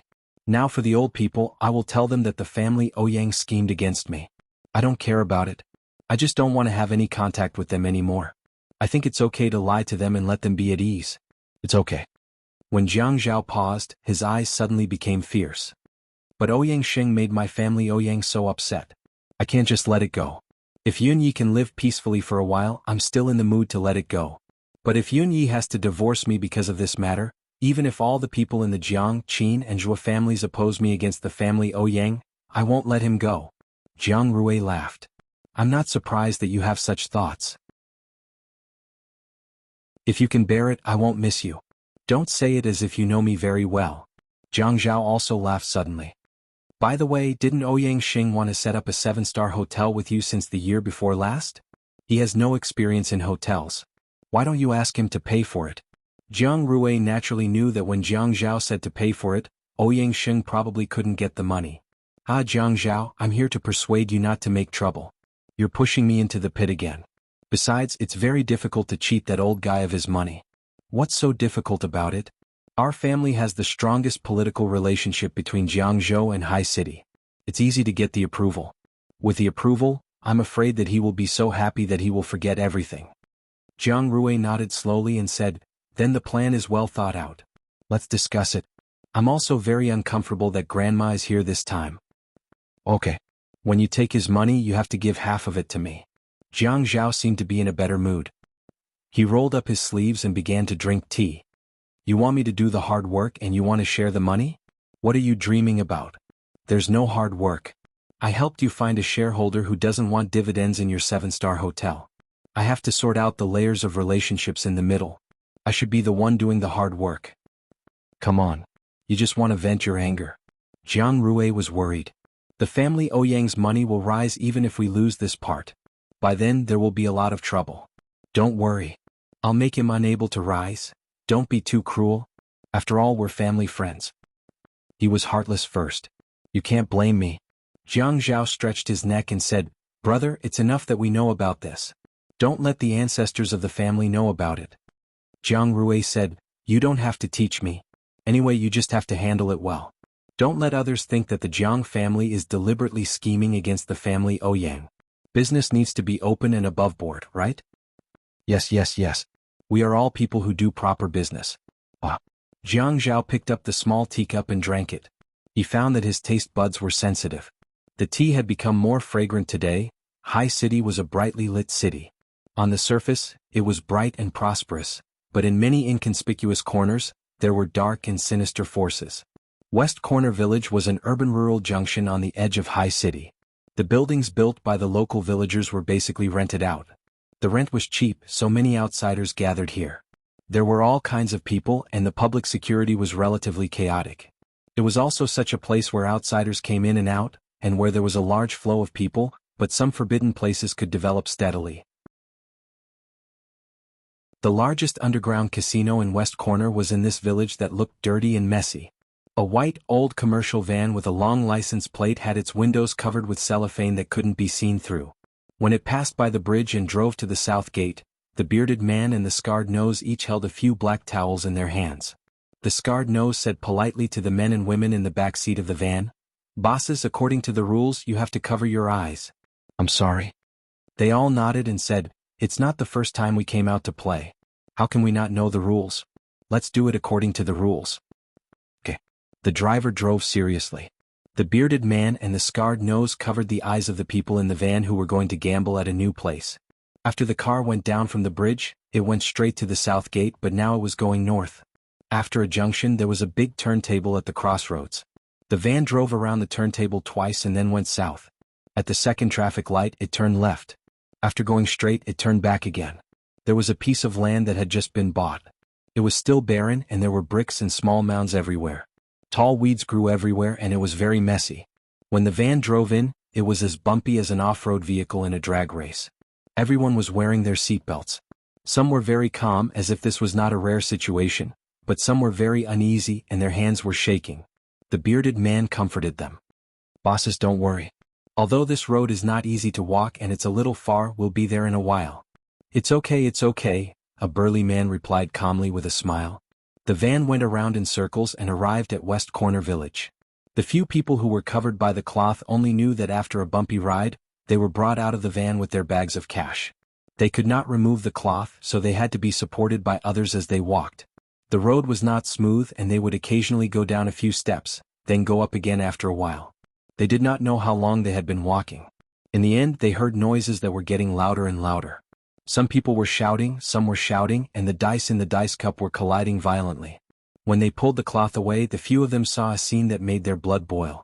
Although the decoration of this place was not high-end, it had all the essentials. They could play poker, pai gow, big and small, mahjong, ñoño. They were so excited that they clenched the bag of cash in their hands tightly. The bearded man and the scarred nose said to the few customers, "Bosses, go and play. I wish you a small capital and a big profit." "Thank you for your kind words." The few of them were eager to give it a try. "We'll go over first." The bearded man said, "Scar, go to the lobby and take a look. See if Mudfish and the others are playing here today. After you greet him, you have to ask around." "Okay." The scarred nose carried the money from the firecrackers and wandered around the casino as if he was looking for business. At this moment, a thin and small man walked over. "Yo, Scar." "Mudfish." Beauty novel, Songshu 566.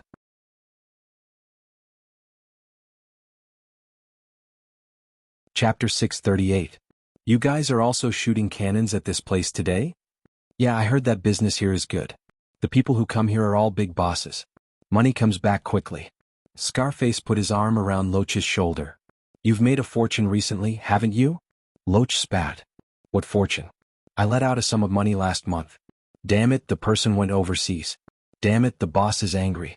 "Your boss isn't here often. Collect the rest of the money to make up for it." Loach shook his head. "He's been here all this time and the amount isn't small. It's not something that can be made up just like that. The boss said that he's going to send people overseas to chase after him. You haven't been here for a long time. I thought you've made a fortune and changed to the right path." Scarface knew what was going on. "What right path? You just like to go out in the middle of the night. Which right path doesn't work at this time? Besides, no matter what you do, you can't make money as fast as us, right?" "Haha, yes. He asked Loach if there were any customers with good reputations who could pay back the money and introduce them. Loach generously introduced a few bosses to Scarface. An hour later, a commotion broke out in the casino. A burly man jumped onto the poker table, pointed at the dealer and scolded, "Damn it! Cheating." He pointed at the man opposite him. "You guys are in cahoots. *CK. You're bullying me, aren't you? Calm down. Who's cheating?" The burly man in charge pushed the crowd aside. The burly man stepped on the table and rushed to the cards that the dealer was about to give to the man opposite him. He pressed down on the dealer's card dealer and flipped the cards on the table. Then he flipped the cards in front of the dealer and drew. "Everyone. Is this *King cheating? There are 5 aces in a deck of cards." The casino suddenly became noisy. Just now, the man opposite them was winning the poker table. The people at the table were upset when they lost. Now that they looked at their cards, wasn't it obvious?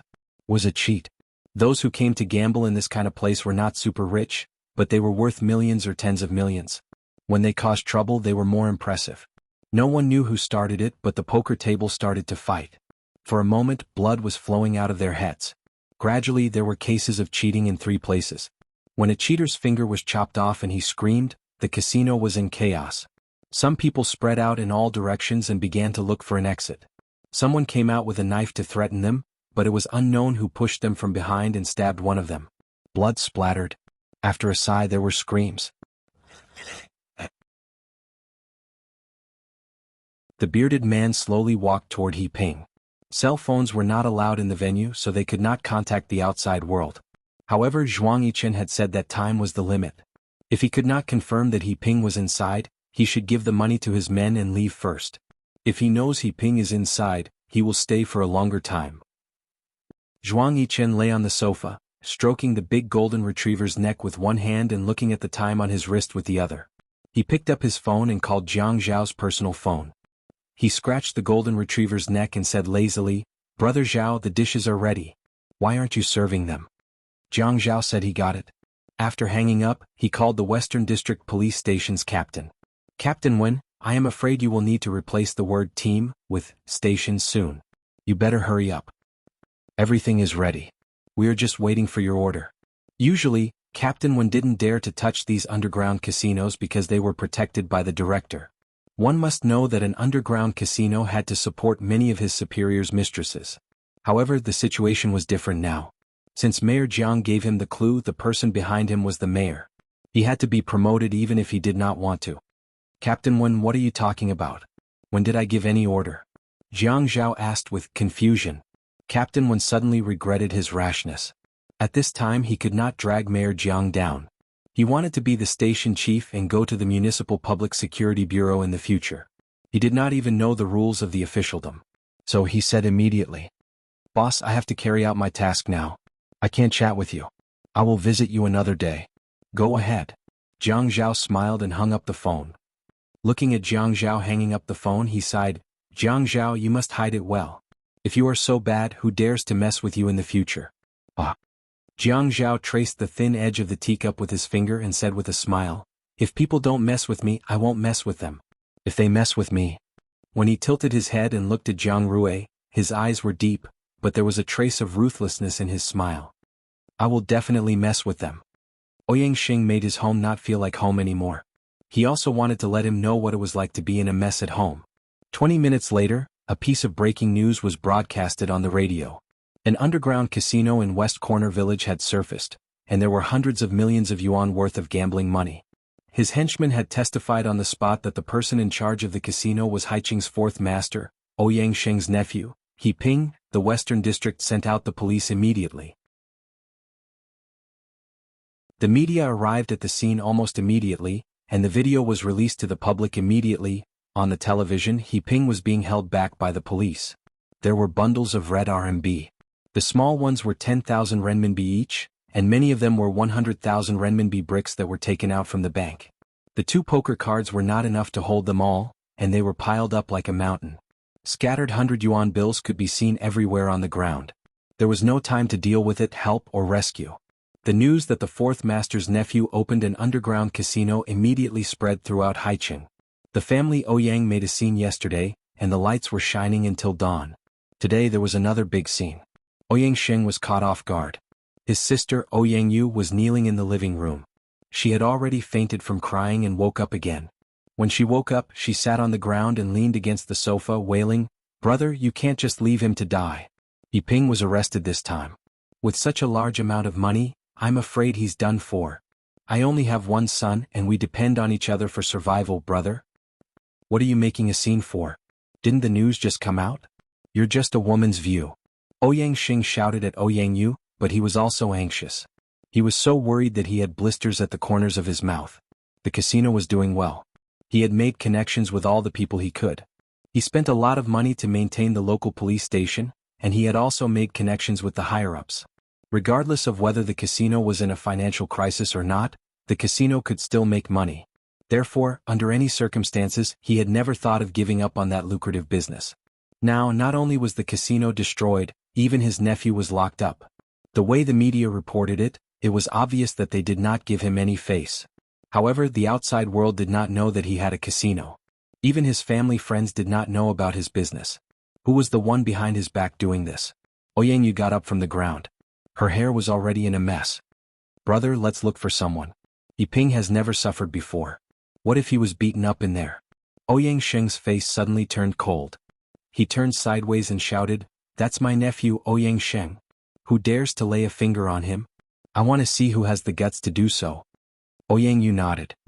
"Brother, let's go and take a look. I'm worried." Jiang Zhao lay in the small room and watched the replay on the TV. He still felt angry, so he took out his phone and called Captain Wen. "Captain Wen, I'm calling to congratulate you for handling such a big case. Your future is bright. Captain Wen was happy to please him. Boss, I'm busy at the moment. Okay, go ahead. But when the time comes, we'll see if there's any merit. Jianghu hinted that he wanted someone to confess. I'll do a good job with this case. Hence, from time to time in the interrogation room, there was the sound of a man screaming in pain.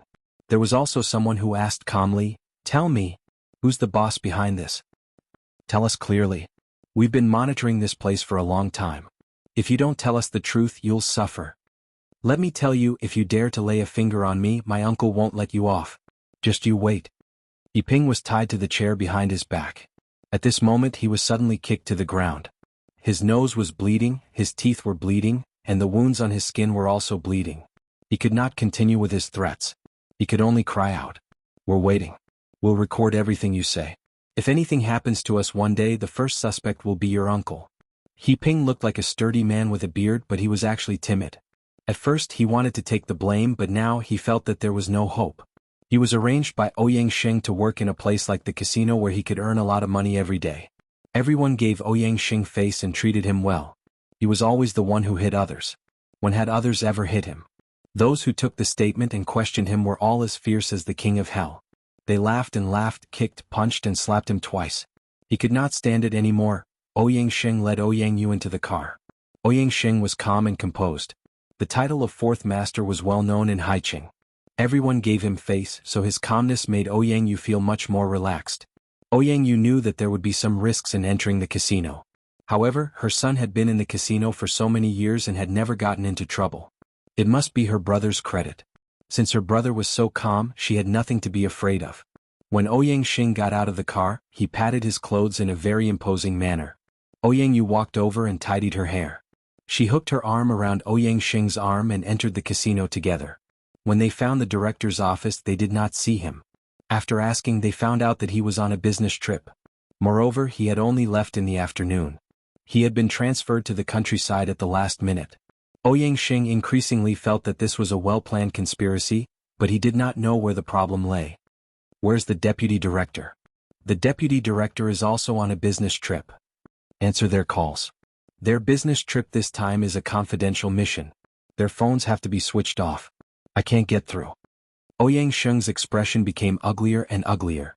He was so angry that he asked loudly, "Where's the captain?" The police officer did not feel any pressure. He deliberately kept Ouyang Xing in suspense and said slowly, "In the interrogation room, but no visitors." Awesome novel Xinwu 799.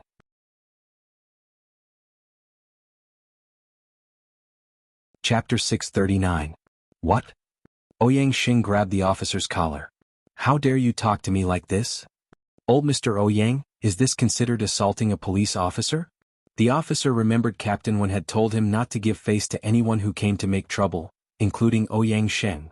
Assault, police? Ouyang Xing's face was filled with shock and astonishment. Ouyang Xing was very timid, and Yiping had inherited her personality. He pulled Ouyang Xing's arm. "Brother, let's think of other ways. Assaulting a police officer will get us into trouble." Ouyang Xing swung his arm. "Get lost. Why should I be afraid of trouble?" The officer was young and had good stamina. He was not easy to be tripped by others. Moreover, he had enough of these rich people's arrogance. He wanted to make Feng Yu angry. Captain Wen had told him not to give face to him. That means there were more influential people supporting this case. What should he be afraid of? Feng Yu leaned back. He pointed to the corner of the wall above his head and smirked. "You're right. Stop. CCTV. You are holding on to me like this. If I fall, it will be considered as assaulting a police officer. I want to see how it goes." Ouyang Xing pushed the police officer. The police officer fell backward and fell on the chair. Then he immediately fell to the ground. He covered his stomach and curled into a ball on the ground like a cooked shrimp. Soon there was a commotion in the police station. Someone was assaulting a police officer. Jianghu had been thinking about this and did not leave the room. When he received a call from Captain Wen, he opened the door. "Boss, Ouyang Xing really came to the station and assaulted a police officer. How should we handle this? Do you have evidence?" "Yes, we have CCTV footage." "Is it a real assault?" Jianghu asked cautiously. "From the CCTV footage, it is 100% a real assault." The officer had the motive to avoid and did not fight back. From the CCTV footage, the officer's attitude was very good. It was Ouyang Sheng who was looking for trouble. He grabbed the officer's collar and hit him. Send it to the radio and television stations that just broadcast the news. You have to be quick and deal with it before he notifies his forces. You know what to say, right? I know. I won't mention anything that I shouldn't. Yes, thank you for your hard work. What are you talking about? Boss, I'm hanging up. Jiang Zhao hung up and twirled the phone in his hand. He thought to himself, Ouyang Sheng, I'll pull your tendons. Ouyang Sheng did not expect that after so many years of being innocent, he would be arrested at this age. The entire police station was filled with hotheads, and there was not a single familiar face. The station chief was on a business trip, the deputy chief was on a business trip, and the captain did not come out to meet anyone. He was actually detained by a few hotheads. If news of what happened today were to spread, he would lose all his face. Sitting in the police room, he was pressed down by a few police officers to take his statement. He didn't want to say a word. He knew it when he was young. Confess and you'll be lenient. If you resist, you'll go home for the new year. The more you talk, the more mistakes you'll make. The less you talk, the less mistakes you'll make. But this was still a small matter. Ouyang Sheng was furious because of Ouyang Yu's lack of composure. Ouyang Yu felt that since Ouyang Sheng was locked up, no one would give him face. Was it the end of the world? Her son could not be saved. The evidence on TV showed hundreds of millions of yuan in gambling. Moreover, it was proven that the casino belonged to her son. However, this casino did not belong to her son. It belonged to her brother Ouyang Sheng. Her son was only in his early 30s and still had a lot of youth. He still had a long road ahead of him. If he was sentenced severely, what would she do? Would she end up like a white-haired person who had to send off her son? The more she thought about it, the more her heart ached. Brother, you have to think of a way. That casino did not belong to He Ping. How can you let him be the scapegoat? Brother, you can't do this. How much does He Ping earn in a year? That casino did not belong to you? Ouyang Sheng saw that the police officer was looking at him with a thought-provoking gaze. He stood up abruptly. He was so angry that his hands were trembling. Bia. He gave Ouyang Yu a slap. Ouyang Yu, shut up. If you want your son to get out of here, you'd better shut your stinky mouth immediately. Ouyang Yu was stunned by this slap. Ouyang Sheng was so angry that his entire face was about to flip. Not only did this woman not have common sense, she did not even know who to protect now. As long as he fell from the family Ouyang, how could the others stand up? Brother? Ouyang Yu looked at Ouyang Sheng, who had his head held high and chest puffed out, looking like a fiend. She didn't even dare to cry out loud. The police officer looked at each other. He smiled as if he was watching a good show. Ouyang Sheng's chest was burning with anger. This group of brats did not know the immensity of heaven and earth. It was just that there were very few people in Haicheng who dared to not give him face publicly. The power of the casinos in Haicheng's several districts was very clear. Everyone minded their own business. They each did things their own way. No one wanted to take over another's territory. After all, if no one did such a thing publicly, did it mean that they did it privately? He knew the boss of the Wasity Casino. That person was a straightforward guy. At that time, in order to protect the interests of the casinos in several districts, he had specially met with the managers below him.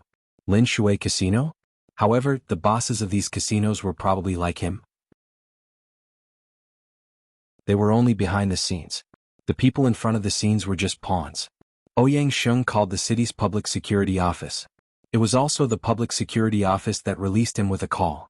Captain Lien Wen's interrogation work was immediately stopped.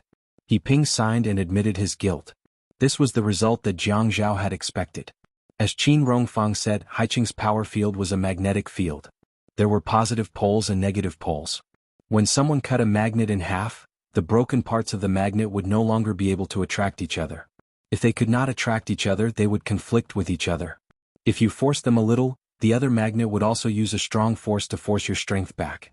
Unless you kept increasing your strength and forced the magnet out of this range. Otherwise, you would be restricted and unable to move forward. This magnetic field could not leave anyone. It reinforced and restrained each other. No one could survive alone. No one could be all-encompassing and reach out and overstep their authority. If this balance was broken, it would be chaotic. Therefore, the process of breaking this balance had to be slow. During this process, it was necessary to support another fulcrum to maintain the balance. Balance was the doctrine of the mean that everyone in the government had to learn. The Jiang family and the Qin family also paid attention to this doctrine of the mean. Every child had to learn from a young age, learn how to balance. Just like him and Zhuang Yichen. Without Zhuang Yichen he would do things as if he had lost a wing. However, without him Zhuang Yichen would not be where he was today. They needed each other and restrained each other. This was balance. He wanted to restrain Ouyang Sheng. He could only skin him bit by bit, pull out his tendons, anesthetize and infiltrate him bit by bit. He could not alert the enemy. After today's incident, Ouyang Sheng would probably think that someone wanted to steal his betting spot. Who would know that the famous fourth master was involved in the casino business? Grandpa and father did not know. However, Jiang Zhao had a partner called Zhuang Yichen. Zhuang Yichen's business was half bright and half dark. Therefore, Ouyang Sheng would never expect that his casino would be destroyed by Jiang Zhao. Jiang Zhao had achieved his goal. At this time he stopped. Ouyang Sheng would not suspect him and the elders in the family would not know. Even if they knew they would not be angry. They would only damage Ouyang Sheng's reputation and money. Moreover, now that He Ping was forced to admit his crime, Ouyang Yu would definitely not be satisfied. Internal strife? Jiang Zhao heaved a sigh of relief and thought to himself, Ouyang Sheng, as the saying goes, if the family is harmonious, everything will prosper. If you want me to be at odds with my wife, I can only let you and your sister be at odds with each other. This time he had picked on Ouyang Sheng's one-track mind. Underground casinos provided Ouyang Sheng with a large amount of money, allowing him to do many businesses. Once this capital chain was broken, many of his projects that were in full swing would be difficult to maintain. If he needed a capital chain he would have to take a bank loan. If he had to take this step, Jiang Zhao's mood improved. He had angered Ouyang Sheng to the point that he was hospitalized. This feeling was not ordinary. Thinking back to that time, Jiang Zhao's blood pressure had risen. How could he say that he would take responsibility? Not to mention that he did not have any memories. Even if he had memories he could not take responsibility. Even if he had memories? Even if he had memories he could not. Jiang Zhao shook his head. The atmosphere in the Procuratorate Director's office was tense. Ouyang Yin sat opposite Shen Kai with a mask and sunglasses. Ouyang Yin had already applied for leave, but something big had happened at home. Her grandfather was hospitalized and she was very worried that He Ping's case would implicate her family Ouyang. She wanted to meet Shen Kai face to face, and only Shen Kai had the authority to help her with Yin Hongwei's matter. Shen Kai, are you going to help me? If I agree to be with you. Shen Kai said as he buried his head in signing documents. Tell me, your face hasn't even recovered. What are you doing here? It's enough for you to take care of for a month. Go back. Ouyang Yin seemed to be spied on by someone. She shivered as if she had reached her climax. What did you say? Inspector. Shen Kai raised his head and looked at Ouyang Yin. Even though he was wearing the prosecutor's office uniform, he still looked a little like a hooligan. His lips were crooked and when he opened his mouth, his smile was a little evil. Fortunately, a handsome man with such a smile was not annoying. Instead, it was a little fascinating. Sometimes don't be too confident. Agree? What do you mean agree? We both graduated from law school. Sometimes you have to think clearly about the meaning of a word. What is the basis for agreeing? The basis for agreeing is that I have a request. What request have I made that you need to agree to? You. Ouyang Yin slammed her slender hand on the desk and stood up angrily. Shen Kai, don't be so shameless. Face? My face? Shen Kai touched his cheek and continued to bury his head in signing documents. My face is still on my head. I don't need to cover it with a mask and sunglasses. Moreover, I have always felt that a woman's face is more important. Don't you women like to say that a woman looks good for herself? If you don't have a face, who else can you please? Shen Kai had always been a sharp-tongued person. It was not that Ouyang Yin had not experienced his sarcastic and mean way of speaking. The last time they ate at Haiyue restaurant, Shen Kai's attitude was not much better. However, Shen Kai's sarcasm today made Ouyang Yin feel unusually uncomfortable. Shen Kai, if you don't want to help, then don't help. Is there a need to be like this? I don't think there's a need, but didn't you still ask? What do you mean? Awesome novel Xingwu 799.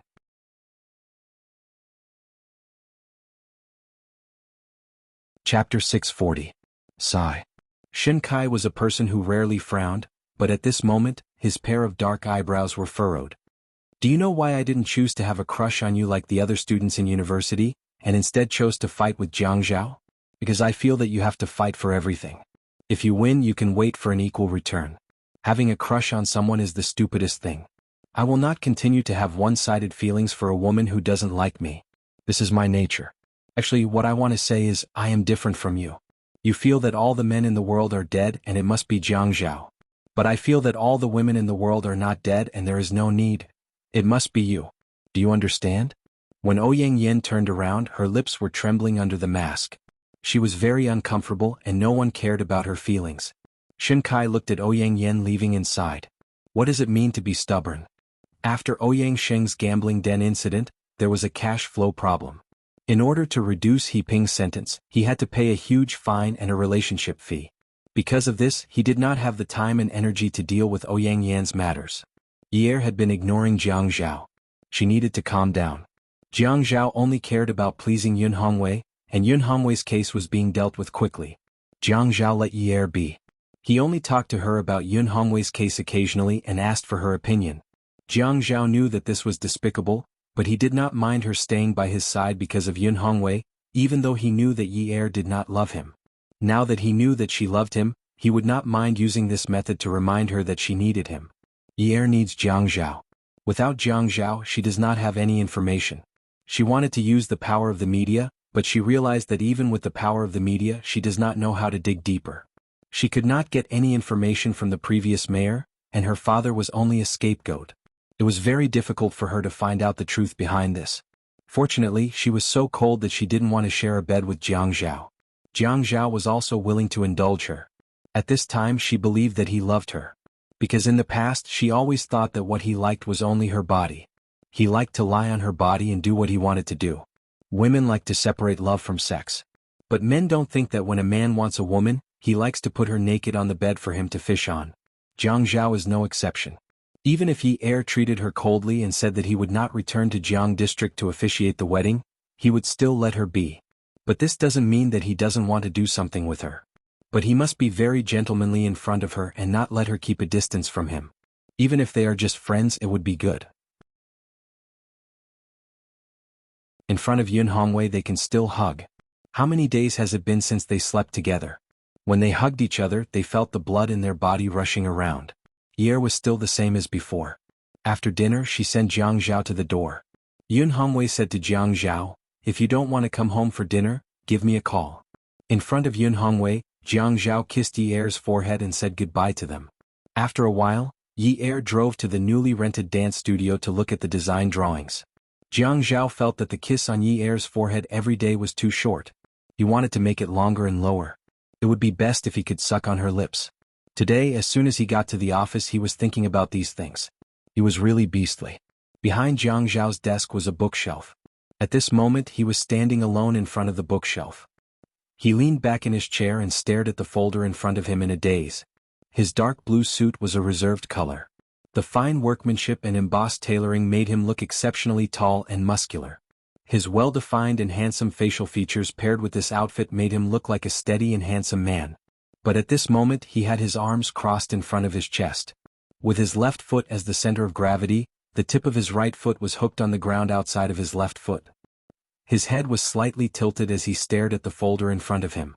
It was as though he had seen something strange and couldn't stop giggling. It was as though he had been infected with a childishness that seriously didn't match his usual temperament. Jiang Zhao laughed for a while. Then he took out his phone and called Ye. "Yunyi, I'm coming home for dinner tonight. I want to eat your cooking." Ye answered very quickly. "Okay. Text me the dishes you want to eat. I don't want to forget 1 or 2 dishes when I go grocery shopping." "Okay." Jiang Zhao laughed and hung up the phone. He turned around and sat back in his chair. After thinking about it, he still called Qin Fian. That night, Jiang Zhao could be said to have eaten and drank to his heart's content. At the table, Jiang Zhao kept giving Ye some dishes with a slightly stronger flavor. Yun Hongwei beamed with joy. His son-in-law was so good to his daughter. After dinner, Jiang Zhao poured some water and went upstairs. He drank as he walked, very leisurely. After returning to his small room, he closed the door and generously put the seasoning he had prepared in advance into the cup. He shook it a little and saw that the water in the cup seemed to be evenly distributed. Then he generously went downstairs and filled the cup with some warm water. Ye was watching TV with Yun Hongwei. Jiang Zhao walked over and sat down beside Ye. He handed the cup to Ye. "Here, drink some water." The dishes are cooked well but the flavor is a little strong. I'm afraid you'll be thirsty. Yi Er pushed the cup away and didn't appreciate it. I'm not thirsty. Jiang Zhao hurriedly protected the cup, afraid that the water would spill. Drink it. I've already drunk half the cup. I poured some more for you. You've worked hard cooking tonight. Yun Hongwei turned his head and glared at Yi Er. I also think you're thirsty. Hurry up and drink it. Yi Er thought to herself, this is my biological father. Why is he siding with his son-in-law when it comes to drinking water? If Jiang Zhao wanted to buy people's hearts, he wouldn't have to do it so subversively, right? Looking at her father's threatening gaze, Yi Er lifted the cup. She held the cup and gulped down the large cup of water. Jiang Zhao took the cup and stood up. Yin Yi, Dad, take your time watching. I'm going upstairs. I still have some work to do, Yi Er replied with an N. Yun Hongwei said, don't work too hard. Yi Er made some sweet soup. Come down and drink it when you're done. Jiang Zhao said, okay, Dad. I'll go up then. He turned and went upstairs. Jiang Zhao held onto the wooden staircase railing. His mind was a little flustered and he couldn't help but smile as he walked. Yi Er seemed to have sensed something and turned her head. She saw Jiang Zhao walking slowly upstairs as he looked at her and smiled. Don't you have work to do? You still have time to dawdle? Jiang Zhao pursed his lips. His shoulders twitched and he smiled leisurely. He waved at Yi Er and said gently, if I don't come down, bring me a bowl of sweet soup when it's ready. Before Yi Er could reply, Yun Hongwei had already turned around. Go ahead. I'll get Yi Er to bring it up for you later. Satisfied, Jiang Zhaoji went upstairs to the study. He turned on the computer and started working. He had to finish reading the emails quickly. He also had to take a shower later. He had to see which pajamas were easier to take off. Yi Er felt her mouth and tongue dry. The dishes for dinner were really too salty. She stood up to get some water. The water was warm, but it didn't quench her thirst. She opened the fridge and found a Yakult. She opened the lid and drank it in 2 mouthfuls. It finally cooled down a little. It was still winter. Was there a need for that? Was it because the temperature in the house was constant and dry? Yun Hongwei knew that Yi Er was looking for water. Jiang Zhao was afraid that you'd be too salty, so he gave you water to drink. You didn't want it, so you're still thirsty. Yun Hongwei also realized that he had become naggy because he stayed at home for too long and couldn't work. I see that you've been dissatisfied with Jiang Zhao recently. Look at yourself. How many men like Jiang Zhao are so responsible for their families? Jiang Zhao never goes out too late to socialize.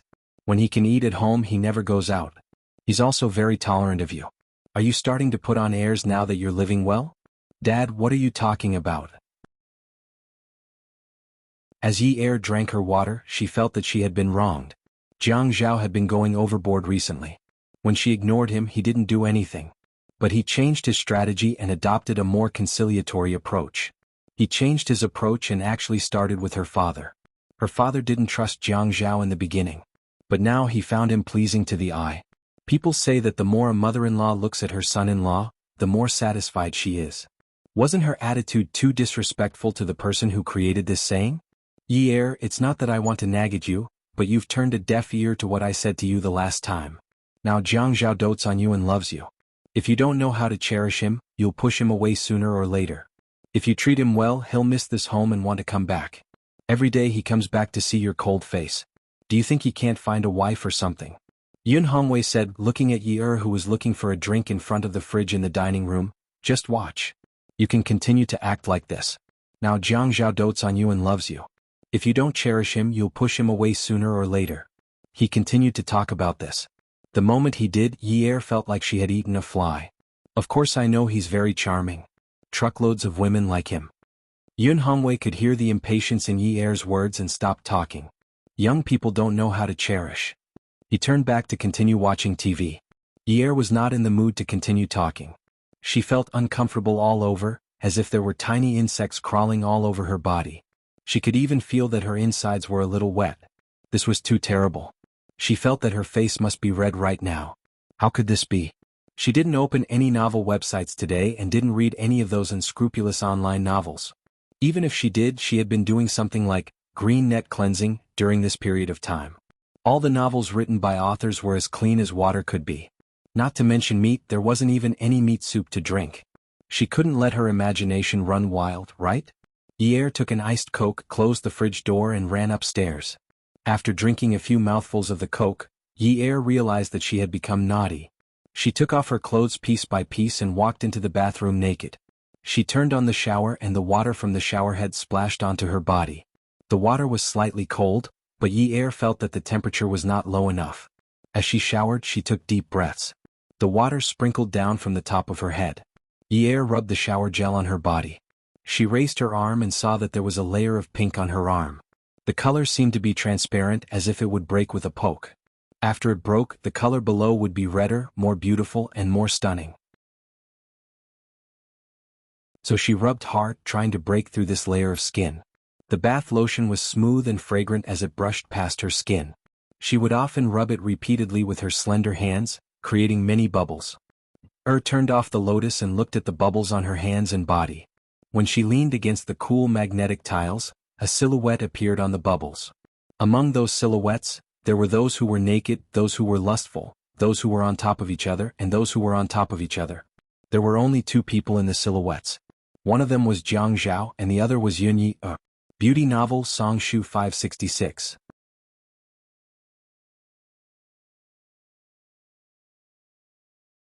Chapter 641. That man was seductively teasing her on the bed. She was looking at him in a daze under him, begging him to give her, begging him to love her. The bubble burst all of a sudden, raising fine gray-like bubbles. When the bubble burst, Yer seemed to have heard a loud bang. That feeling was unbearable, anxious, disappointed, angry, and disgusted. Why did it burst? Why didn't he continue to let her see those charming scenes? She rubbed her hands together and slowly pulled them apart. She pulled out another big bubble and placed it in her palms. Her heart was filled with that man again. His forehead was covered with sweat from his lust. His shoulders were broad and strong, and his arms were firm and safe. He could hold her back with one hand and keep her away from the bed. His other hand was propped up on the bed, and he was sweating profusely on her body. Yi Er's mouth was still dry, but her tongue was still irritated. She turned on the shower again and adjusted the water to ice cold. When the water hit her body, she didn't feel cold, only itchy and numb. Yi Er felt that she was sick. Lovesickness? Well, spring sickness? Jianghu had said before that at her age she could think. It was spring. She hadn't paid attention to Jianghu for a long time, but it shouldn't be like this, right? She sat on the cold floor and felt that she was becoming more and more unprincipled. She had an idea. She wanted a kiss from him, a caress. Yes, a caress would be enough. She didn't want anything else, just a touch. She felt that she didn't dare to touch herself anymore. Once she touched him, she would want to tear herself apart. It didn't matter if she closed her eyes or not. Her mind was filled with Jianghu, and she actually remembered that time in the Qin Palace. He was like a magnificent evil spirit that tore her apart. He was so violent and ruthless as he took her. There were many times when she thought that he had fallen asleep and wanted to leave, but he held her back and tore her apart again. He was like a beast that couldn't be fed. She could only escape when he was tired. Then there were those nights where there was no pain, only pleasure. Yi Er wondered why Jianghu had suddenly become a gentleman. Why didn't he just smash her door open with an axe like that time, then rush in, throw her on the bed, and ravage her violently and cruelly? When Jianghu heard Yi Er rushing up the stairs, he turned off his computer. After Yi Er closed the door, he went to listen for any sounds. Then he returned to his room and took a shower. As he showered, he sang a song. What song should he sing? Anyway, it was fine as long as it was happy. His little Red Riding Hood was now washing white. After taking a shower, Jianghu returned to the bedroom. He opened the drawer of the wall cabinet, took out the DV and checked the battery. He turned on the DV and placed it on the wall cabinet directly facing the bed. He lay down on the bed and adjusted it for a while. Then he stood up and walked to the wall cabinet. He took down the DV, checked the image, deleted it and restarted it. Everything was ready. He took a book from the bookshelf and lay down on the bed, leisurely waiting for the rabbit to appear. He leaned his head against the soft headboard and flipped through 2 pages of the book. However, he did not manage to read a single word. He touched his hair and touched his face.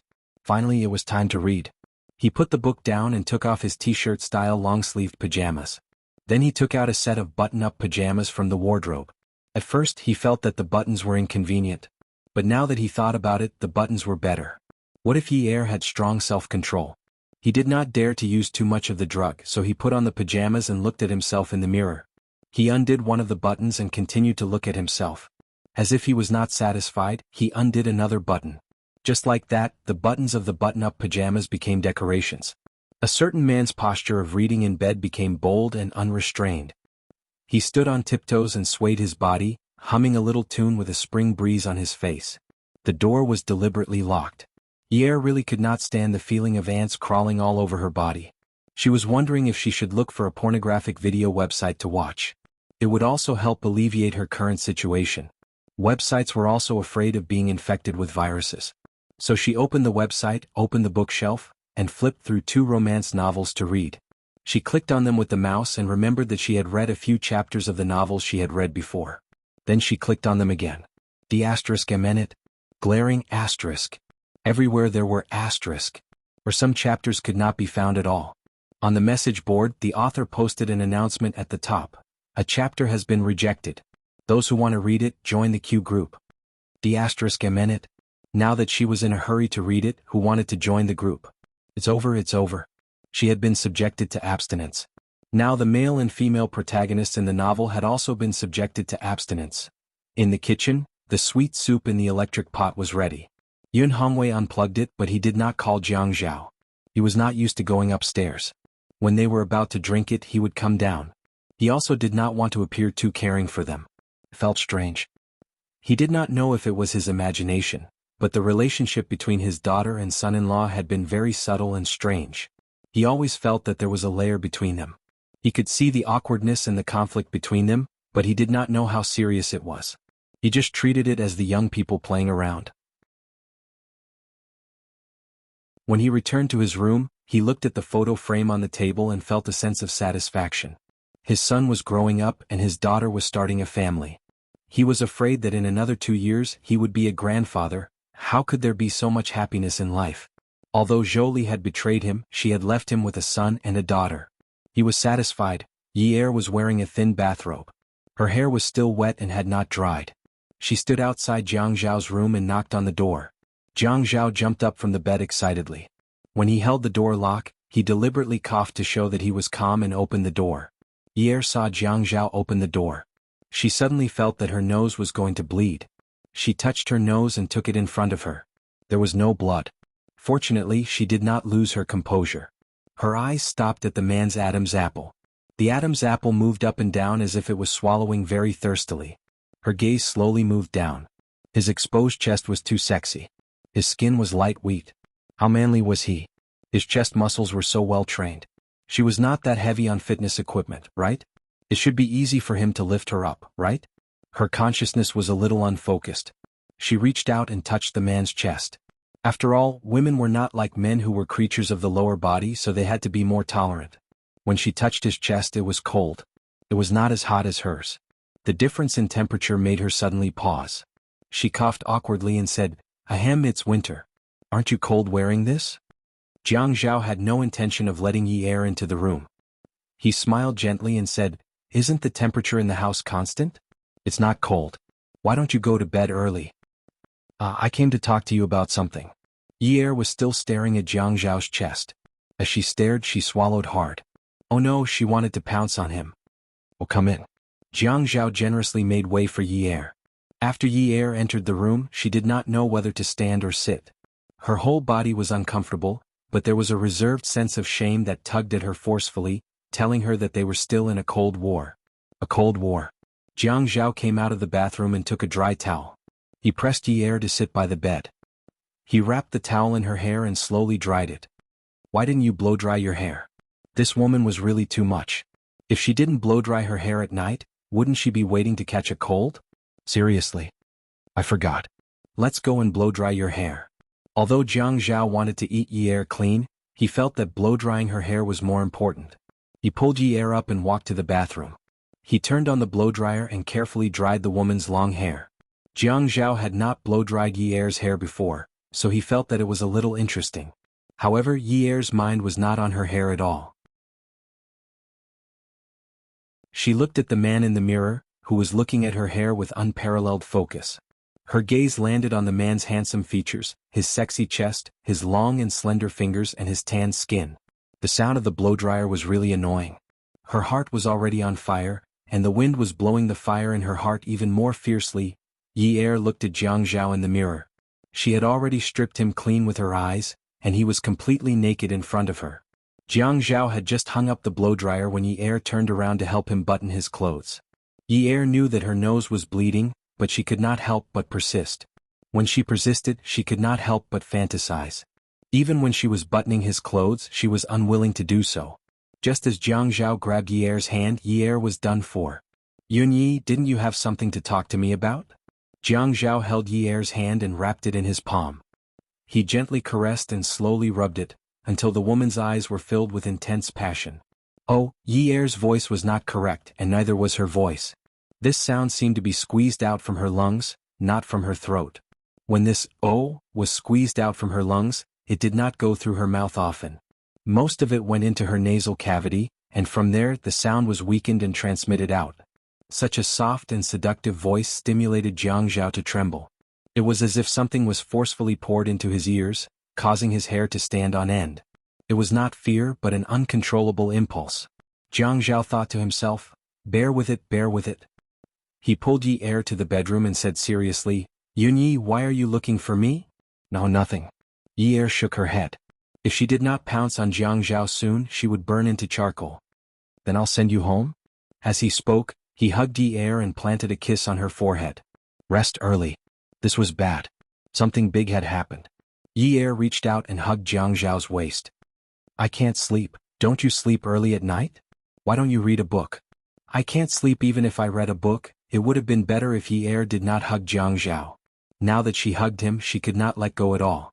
It was as if she was being sucked in. It was so hot that she wanted to cool off on his body. Then what should I do to make you sleep? I think. Yi Er felt embarrassed. She was the one who started the Cold War, but in the end she was the one who jumped out first and wanted to skin Jiang Zhao and eat him up.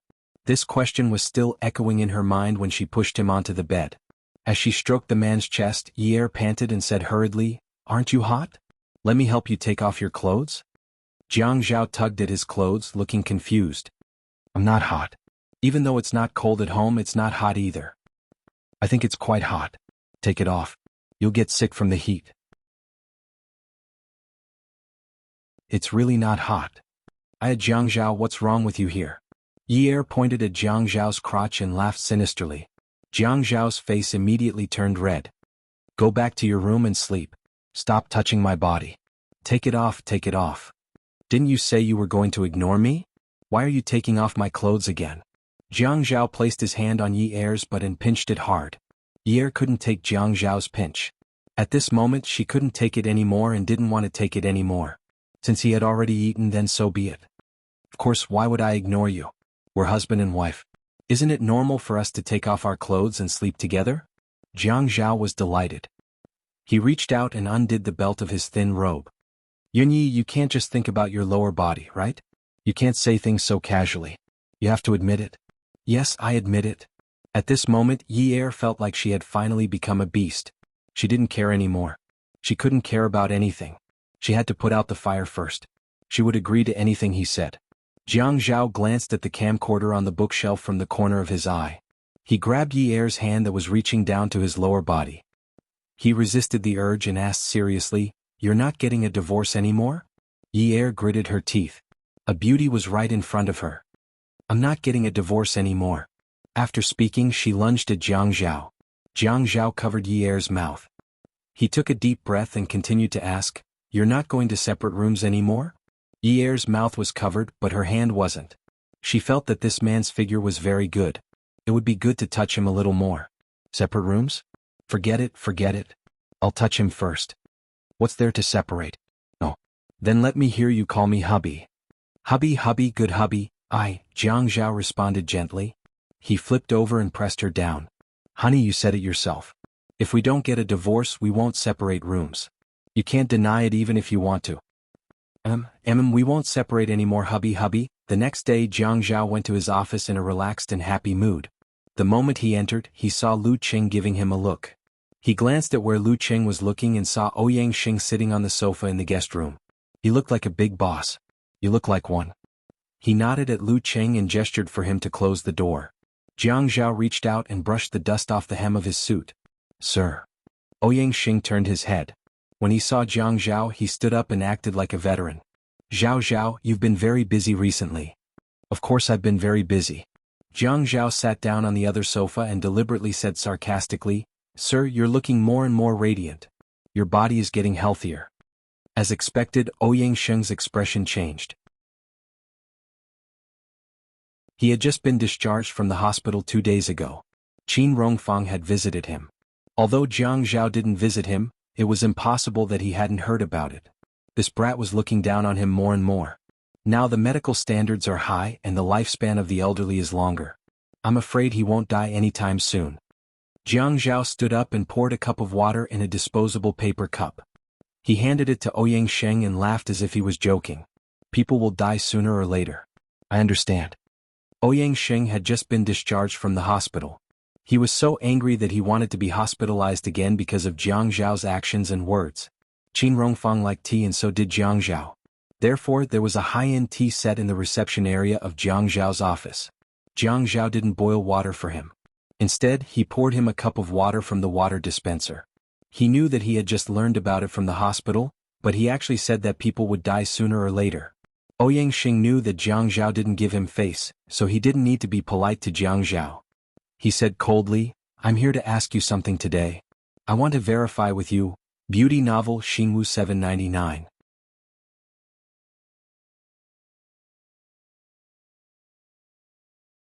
Chapter 642. Jiang Zhao was suspicious but he didn't point it out.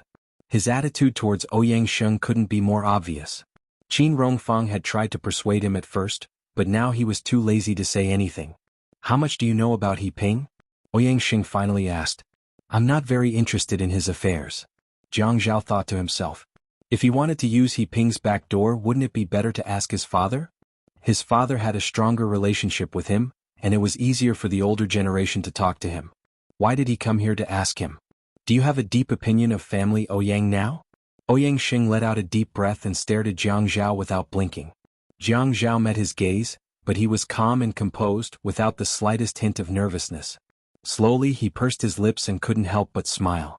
Fourth Master, everyone is talking about family Ouyang. You also know that with my identity here, I should avoid arousing suspicion. Jiang Zhao's punishment could be said to be killing 2 birds with 1 stone. First, it hurt Ouyang Sheng's vitality. Second, once Ouyang Sheng got involved with those filthy places, the Ouyang Yan incident could no longer be linked to him. It was impossible under any circumstances. Not to mention that the Qin and Jiang families didn't agree to divorce so easily. Even if they forced him to divorce, they couldn't let him marry into family Ouyang. The background of an underground casino was not something that a politician should be involved with. Avoid arousing suspicion? Ouyang Sheng's withered palms rested on his knees, the white of his fingernails showing his strength. Do you not want to take responsibility for Yun? Do you think you can avoid arousing suspicion just because you want to? Responsibility? Jiang Zhao knew that this matter couldn't be let go so easily, but when it was mentioned, there was still a flickering flame in his consciousness that burned very quickly. Don't say that nothing happened between us. Even if something did happen, I can't take responsibility for her. Do you think I don't know that you've drugged me and set me up? Don't talk about responsibility. Even if you ask me to compensate you with money, I won't do it. I feel like I've suffered more losses. Jiang Zhao. Ouyang Sheng abruptly stood up. Suddenly, he felt his blood rushing to his head and could not stand steadily. He realized that his illness was acting up again. Yun has been in a relationship with you before. How dare you say that you want to compensate her? How dare you say that you're at a disadvantage? Am I not at a disadvantage? Jiang Zhao was still sitting on the sofa. He crossed his legs and tilted his head to look at Ouyang Sheng. The corner of his mouth twitched slightly as he smiled. Don't you think that I'm the one at a disadvantage? I'm married. My wife divorced me because of this matter. My grandparents got ready in the middle of the night and rushed to High City early the next morning because of your call. Most importantly, my grandmother has always been afraid of flying. Because of my wife's divorce, my work efficiency has decreased and my quality of life has decreased. Is this not serious enough? Tell me, what did you guys lose? Is Ouyang Yan's family in danger of falling apart because of this? Who do you think is at a disadvantage? Even if I have to compensate, I think it should be you, the person who set us up, who should compensate me. What responsibility do you want me to take? Yun said that you would wait for her to come back. Jiang Zhao, you're a traitor. Literally, I said that I would wait for her to come back. Aren't all of you waiting for her to come back? My original words were that no matter where she goes, High City will always be her home. We will all wait for her to come back. Did I say anything wrong? You. Fourth Master, do you have anything else to say besides this? Jiang Zhao started to use honorifics again, but this also proved that he was alienating him. Jiang Zhao, tell me clearly. Did you do something behind He Ping's matter? Ouyang Xing exhaled and sat down again. He was almost angered by this brat because of his granddaughter. Jiang Zhao laughed heartily. Meh. What can I do? When this news was released, I was shocked. I did not know that Fourth Master has such a powerful background. You had gambled a few $100 million in one night. How much money did you get? How many people will be jealous of you? It's not you? Do you think I am only a deputy mayor and have such capabilities? Jiang Zhao belittled himself. Ouyang Xing snorted. What's impossible?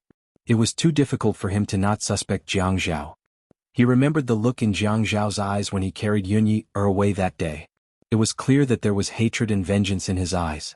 If Jiang Zhao wanted revenge, then it was reasonable that the casino was destroyed, but Jiang Zhao had no reason to know. For a businessman like you, you should be close to the Public Security Bureau. Fourth Master, is it because you did not distribute your shares evenly? Jiang Zhao started to mislead Feng Yu. Of course, Ouyang Xing had considered this as well. Are you trying to be bureaucratic with me? No need for that. During that period, I was busy comforting Madam and did not even have time to deal with you. Ouyang Xing was furious when he saw Jiang Zhao's attitude. In the past, whenever Jiang Zhao looked at him or called him, he would be very polite. He would call him fourth grandpa affectionately. Now he directly drew a line and openly confronted him. How could he not be on guard against such a person? I won't let go of Yunyun's matter. Jiang Zhao, you'd better listen to the family Ouyang's arrangement. Yunye's family is not good for your future. Get rid of that burden. The marriage between you and Yunyun is the most suitable choice for the two powerful families. Ouyang Xing's sense of superiority was fully revealed from his words. Jiang Zhao stood up and stretched out his hand, meaning to shake hands with Ouyang Xing. Ouyang Xing was delighted, thinking that Jiang Zhao had thought it through. Just as he was about to praise him, he did not expect Jiang Zhao to say something so serious that Ouyang Xing could not accept it. Fourth Master, in any case, I have a public position. With a monthly welfare package and a bonus, I will be well off. Even if I'm a prodigal son of a wealthy family, I won't be able to squander my mother's money in a short time. Even if I'm a useless prodigal son and can't support my wife and father-in-law, the Jiang and Qin families can support me. I won't even be short of breath. So from my point of view, I really don't feel that the Yun family is a burden. Too easy. Ouyang Xing looked at Jiang Zhao's hands, which were intertwined with his, and suddenly understood. It turned out that Jiang Zhao was sending him off. If you don't get a divorce, I will also post the photos of you sleeping on Yunyun's bed. Jiang Zhao had thought of this before. Qin Rongfang had told him not to go against Ouyang Xing because Ouyang Xing had photos of him and Ouyang Yin sleeping together. The reason why he didn't make a fuss about this matter was because he was afraid that Yi would take offense. It was fine if he didn't bring it up usually, but whenever he did, Yi would explode. However, if something had already happened and there was no turning back, he had already thought of the worst outcome. His hand was still holding Ouyang Xing's. The corners of his mouth curled up, and the corner of his left eye narrowed. Fourth Master, hurry up and post it. The sooner this matter spreads, the sooner it will end. You just want to make me unable to be the deputy mayor. I will not be the deputy mayor. I will not be the deputy mayor. In the future, I will still be able to support my wife and children. At most, I will lose my position. But I will never get a divorce. I will never marry Ouyang Yin. You should be prepared today. I will also be prepared to post your photos to every corner of Haiqing. When Yi woke up, it was already 9:30 am. Yun Hongwei had never woken up Jiang Zhao and Yi. That's why Yi slept until 12 am. She will not wake up unless there is an alarm. She touched her body, legs and arms. Her whole body was sore. She felt that turning over was harder than running 5,000 meters. She slowly opened her eyes and quickly opened them. The furnishings in this room were shocking. This was not her room. It was Jiang Zhao's room. The events of yesterday became clearer and clearer in her mind. The sleepless night had caused her to be unable to move her legs. Furthermore, it wasn't Jiang Zhao who was squeezing her, but she was the one who was squeezing Jiang Zhao. She rewound her memory. She remembered that he would always tell her in a shocked tone, "Darling, you are awesome today." In fact, Jianghu rarely called her darling or darling intimately in bed. Unless he was so satisfied that he could not help but say, "Ah, my little sweetheart, you are killing me." She did not know how satisfied Jianghu must have been to call her darling in such a mushy way. Ye covered her face. Even though there was no one in the room, she was too embarrassed to raise her head. What kind of mentality did she have when she ate Jianghu dry yesterday? It was hard to believe how thirsty she was. Thirsty? Indeed, she was so thirsty yesterday. Drinking glass after glass of water was useless. Even cold water was useless. Other than those images, there was nothing else in her mind. She suddenly felt that it was very strange. She knew that no matter how much she loved Jianghu, it was not necessary for her to do that. She thought about the color of her skin at that time. She stood in the bathroom and looked at her eyes and cheeks in the mirror. She was full of desire and her face was red. How could a person change like this so suddenly? She suddenly quivered.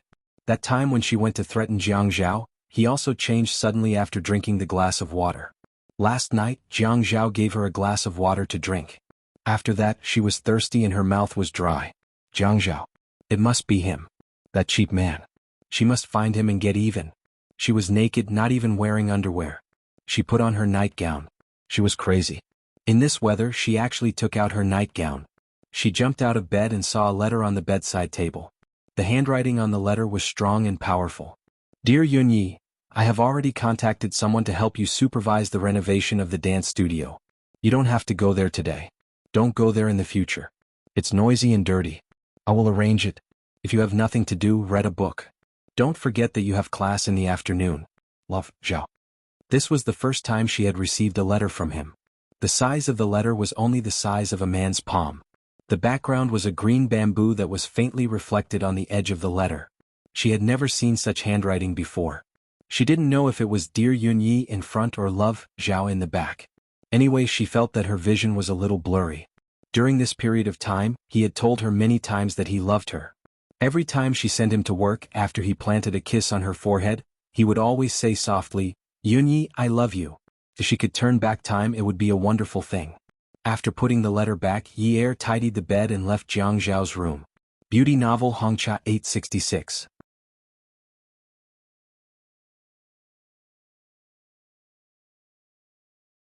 Chapter 643. Ye went to class in the university town, which was much more peaceful than before. The hairstylist also lowered his head when he saw her. He didn't show off his LV or Cartier in front of her like he used to. Ye thought that he probably knew who her husband was, so he was being polite. She didn't know that the hairstylist couldn't even work for 15 yuan anymore. He could only do it at home to save money. The family business was hard to run and his pocket money was so deducted that he couldn't use it to pick up girls. Men always wanted to save face. They really didn't want to be embarrassed in front of the girl they liked. When Ye was in the university town, she always ate with Xia Qian. Xia Qian was going to start her internship next year. The two found a relatively empty table in the cafeteria and sat down. Ye, what do you think of me? Xia Qian took a sip of soup. Pretty good. Ye didn't lie. She thought Xia Qian was pretty good. Xiaoyu was also very good. I mean, what do you think of me as a host? Ye felt that she was being rather unprofessional. In the past, she didn't even need to draft a script when she saw Jianghu lying. But now, when she was facing Xia Qian, she was conflicted. It wasn't just a normal kind of conflicted. How should she say, I think you can definitely do it well? If she became a host in the future and didn't do well, she would scold her and say that she chose to be a host because of her. But if she said, impossible. If she went into another industry and didn't do well, she would still scold her and say that she didn't become a host because of her. If she became a host, she would definitely be popular. Xia Qian, this idiot, could definitely say these words. She was also afraid of being scolded by Xia Qian. Yunyi, you're not loyal. Xia Qian snorted and threw a piece of braised pork into her mouth. She chewed it with relish. How am I not loyal? Xia Qian finally had a piece of meat in her stomach. Let me put it this way. I want to develop my career as a host. Do you support me? Ye slapped his thigh and said generously, of course, as your friend, I will support you no matter what decision you make. If you have a dream, then go ahead and do it. I will support you no matter if you succeed or fail. Well, it's worth it to have a friend like you. Yes. Xia Qian scooped up a spoonful of tomato and egg soup and said generously, Cheers. Ye was already used to it. He also scooped up a spoonful of tomato and egg soup. Their spoons touched. Cheers. The two of them picked up their spoons and drank the tomato and egg soup in one gulp. But as soon as he drank it, Ye wanted to spit it out. Xia Qian said, "Then tell Jianghu tonight and ask him to arrange an internship for me at the TV station." Ye really wanted to spit out the soup. Why do you want to look for Jianghu? It wasn't that she didn't want to. Firstly, it wasn't the right time for her and Jianghu to talk about this. Secondly, she was afraid that Jianghu would owe too many favors outside. Her father's matter was already very difficult to handle. Xia Qian's mouth twitched. "Didn't you just say that you would support me?" "Yes, I said that I would support you. That's why I asked you to support me. You found Jianghu and I entered the TV station. This is the best support." "Qian, I said that I would support you spiritually. I didn't ask you to support me physically." Ye said, "Even if you want my body, I can't give it to you." "Are you saying that you're messing with me? Are you just trying to show off your glib tongue? What do you mean spiritually? Are you trying to trick a 3-year-old child? Who doesn't know how to talk big? Is this how friends do things? It's fine if you don't have the resources, but even if you have the resources, you won't help me?" Xia Qian began to display her expertise as a media person. "Do you think it's easy for me? I'm already so old, but I only have one best friend other than my sister. I even treated you sincerely. When you were pestered by a hooligan with one phone call, I came all the way here to save you and bring you from the darkness to the light. When you were hospitalized, I visited you every day. I even found music for you and taught you which songs and which dances to which. I don't know how to dance, so I just looked for information online and told you when I found something. I just hoped that you would wake up soon. Those who didn't know better would think that I fell in love with a lesbian. Has your conscience been eaten by dogs?" Ye screamed in her heart. She really couldn't afford to be hurt. Going from one door to another in the university town was like trekking through mountains and rivers. Who would dare to argue with a media person? However, she really remembered how Xia Qian and Xiaoye treated her when she was hospitalized. The soft parts of her heart were always touched. Okay. I'll go back and talk to my husband tonight. But I can't guarantee that it'll work," Xia Qian interrupted her. "Whether it works or not depends on your sincerity." Damn it. Ye's teeth were itching. Was this girl looking for a job or trying to persuade her to drink? "Why don't you look for your sister? Your sister is very capable." Xia Qian shook her head and scooped rice into her spoon. "I think it's time for me to be independent. I'm already so old, but I rely on my sister for everything. I feel very guilty." With that, she put a spoonful of rice into her mouth and chewed. Ye told herself that she couldn't lower herself to Xia Qian's level. She had to maintain a normal heart. However, she couldn't help but say, "You've become independent from your sister, and now you're looking for someone to rely on? When are you going to become independent from me?" "Haha, wait until I find someone to rely on." "God, please give Xia Qian a person to rely on." Ye began to pray sincerely. Xia Qian snorted, "See, I only asked you for a favor and you're already trying to get rid of me. Can I still count on you in the future?" Ye rolled her eyes at Xia Qian. Jianghu adjusted his schedule and said that he had something to deal with in advance. In fact, he was going to the university to pick up Ye from school. Ye already drove. In front of Xia Qian, she said that she would drive back so that it wouldn't be inconvenient for her to go to school tomorrow morning. Unexpectedly, Xia Qian quickly said to Jianghu, "Take Ye home. Ask Ye to give me the keys. I'll drive the car to 9th Mansion. I'll throw my bicycle in the trunk and ride it back. I have to ride it every day anyway." Ye said, "Huh." She looked at Xia Qian in surprise. She didn't dare let Xia Qian drive the car. Unexpectedly, Jianghu agreed to Xia Qian's request. Ye got into Jianghu's car but sat in the back. Jianghu was disappointed. Did their relationship not improve after what happened last night? "Wifey, let's go watch a movie after dinner." "Who are you calling wifey? I told you not to call me that." Ye rolled her eyes at the man driving the car and continued to look out the window. Jianghu's passion was like a fire being poured with a bucket of cold water, but he continued to pull the wind and reignited the fire. "Of course I'm calling you. Who else do you think I'm calling? There's only one woman named Yunyi on my marriage certificate. Aren't you Yunyi?" Ye knew that she was drugged last night. But she didn't want to expose this layer of paper. "I can't be bothered with you. Stay away from me in the future. Even if you can't be bothered with me, you still have to care." Jiang Zhao hummed a little. Last night, you promised me that you wouldn't get a divorce, that you wouldn't ignore me, and that you wouldn't live separately from me. That's why I'm with you. Jiang Zhao. At first, Yi Er only felt awkward in her heart, but now she had completely turned into an angry little lion. Jiang Zhao's words were to remind her that she had forced herself on him last night, and he had been forced to have sex with her because of those tempting conditions. But the main culprit was him. You called me hubby last night. Why are you so fierce now? Jiang Zhao clearly felt that he couldn't be as petty as Yi Er. In any case, she had to admit it even if she didn't want to. He had evidence. What nonsense are you talking about? Yi Er knew that because of the drug, she had been forced to cry out like a kitten last night in order to squeeze Jiang Zhao dry. Calling him hubby made her tremble all over. Let me tell you, Yunyi, you told me before, you admit it. Don't try to deny it now. When you rushed into my room, pressed me down on the bed and took off my clothes, why didn't you talk to me with such an attitude? Jiang Zhao. You still have the face. You drugged me.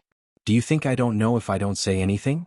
I originally wanted to leave some face for you, but now you don't want any face at all. If you don't want it, then don't want it. I can't be bothered to leave it for you. I don't understand what you're talking about. Although there was a sense of awkwardness from being seen through, Jiang Zhao had more experience than Yi Er, so he concealed his emotions rather quickly. What drug? Yi Er leaned against the back of the back seat and crossed her arms. Jiang Zhao, stop acting. I know everything. How despicable are you? I ignored you, so you drugged me. If you have the ability, do it again. If you give me this drug again, I'll go out and find another man to cure me. You dare. I dare. Try it if you don't believe me. I'm not going to try. I don't care about such despicable methods. Jiang Zhao thought to himself. Just because he didn't care about despicable methods, it didn't mean that he wouldn't use them. I won't pursue what happened last night. Don't try to take a mile after taking an inch.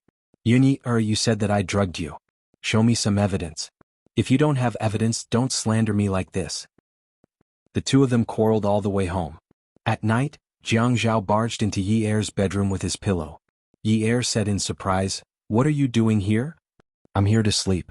Jiang Zhao threw the pillow on the bed confidently, lifted the blanket and went to sleep. As soon as he fell asleep, he hugged his wife and wrapped his legs around Yi Er. Finally, he closed his eyes and fell asleep.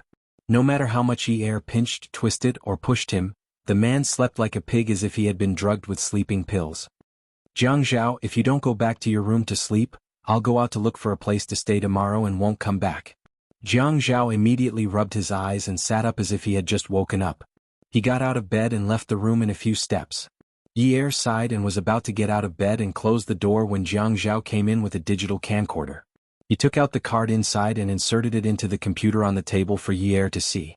Then he burrowed under the blanket again and poked his head out. He said, "Yunyi, take a look for yourself. What did you promise me last night when you wanted to sleep with me? I reminded you not to think with your lower body. What did you say? You said you would admit it. If you didn't say you wouldn't divorce me. You said you wouldn't separate from me." Yi Er would have been better off if she hadn't seen it. The moment she saw that extremely restrictive scene, her whole body heated up. Oh my God, this guy actually recorded it. Did he have any shame? Did he still have any shame? How could he have the nerve to record something like this? Welfare Songshu 566.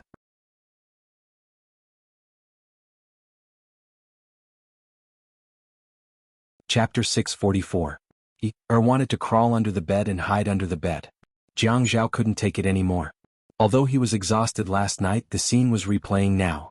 The scene was revisited and the scene was replaying in his mind. He sighed. "Honey, let's go to sleep." When he heard the sound from the computer suddenly stop, he thought Yi Er was going to turn off the computer and go to sleep. But when he got up, he saw that the computer was deleting. He jumped up from the bed, hugged the computer and hid by the door. He didn't click on the confirmation button and immediately exited. It wasn't easy for him to get this result. How could it be deleted just like that? What a pity. It was such a shocking video. Jiang Zhao ejected the memory card from the computer and put the computer on Yi Er's dressing table. "Honey, let's go to sleep." "Jiang Zhao, come and sleep. If you dare to sleep in my bed tonight, I promise to go out and look for a place to live tomorrow. Anyway, this house is a wolf's den. Who knows what you'll do to me next day." Yi Er got on the bed and laid down. "Come and sleep." Jiang Zhao heard Yi Er's calm tone, and his heart tightened. He couldn't be thick-skinned anymore. He squeezed the memory card in his hand and said, "Good night." Then he turned and walked out the door. Jiang Zhao returned to his room. He lay on the bed and couldn't fall asleep. Love a person needs how long? Hate a person needs how long?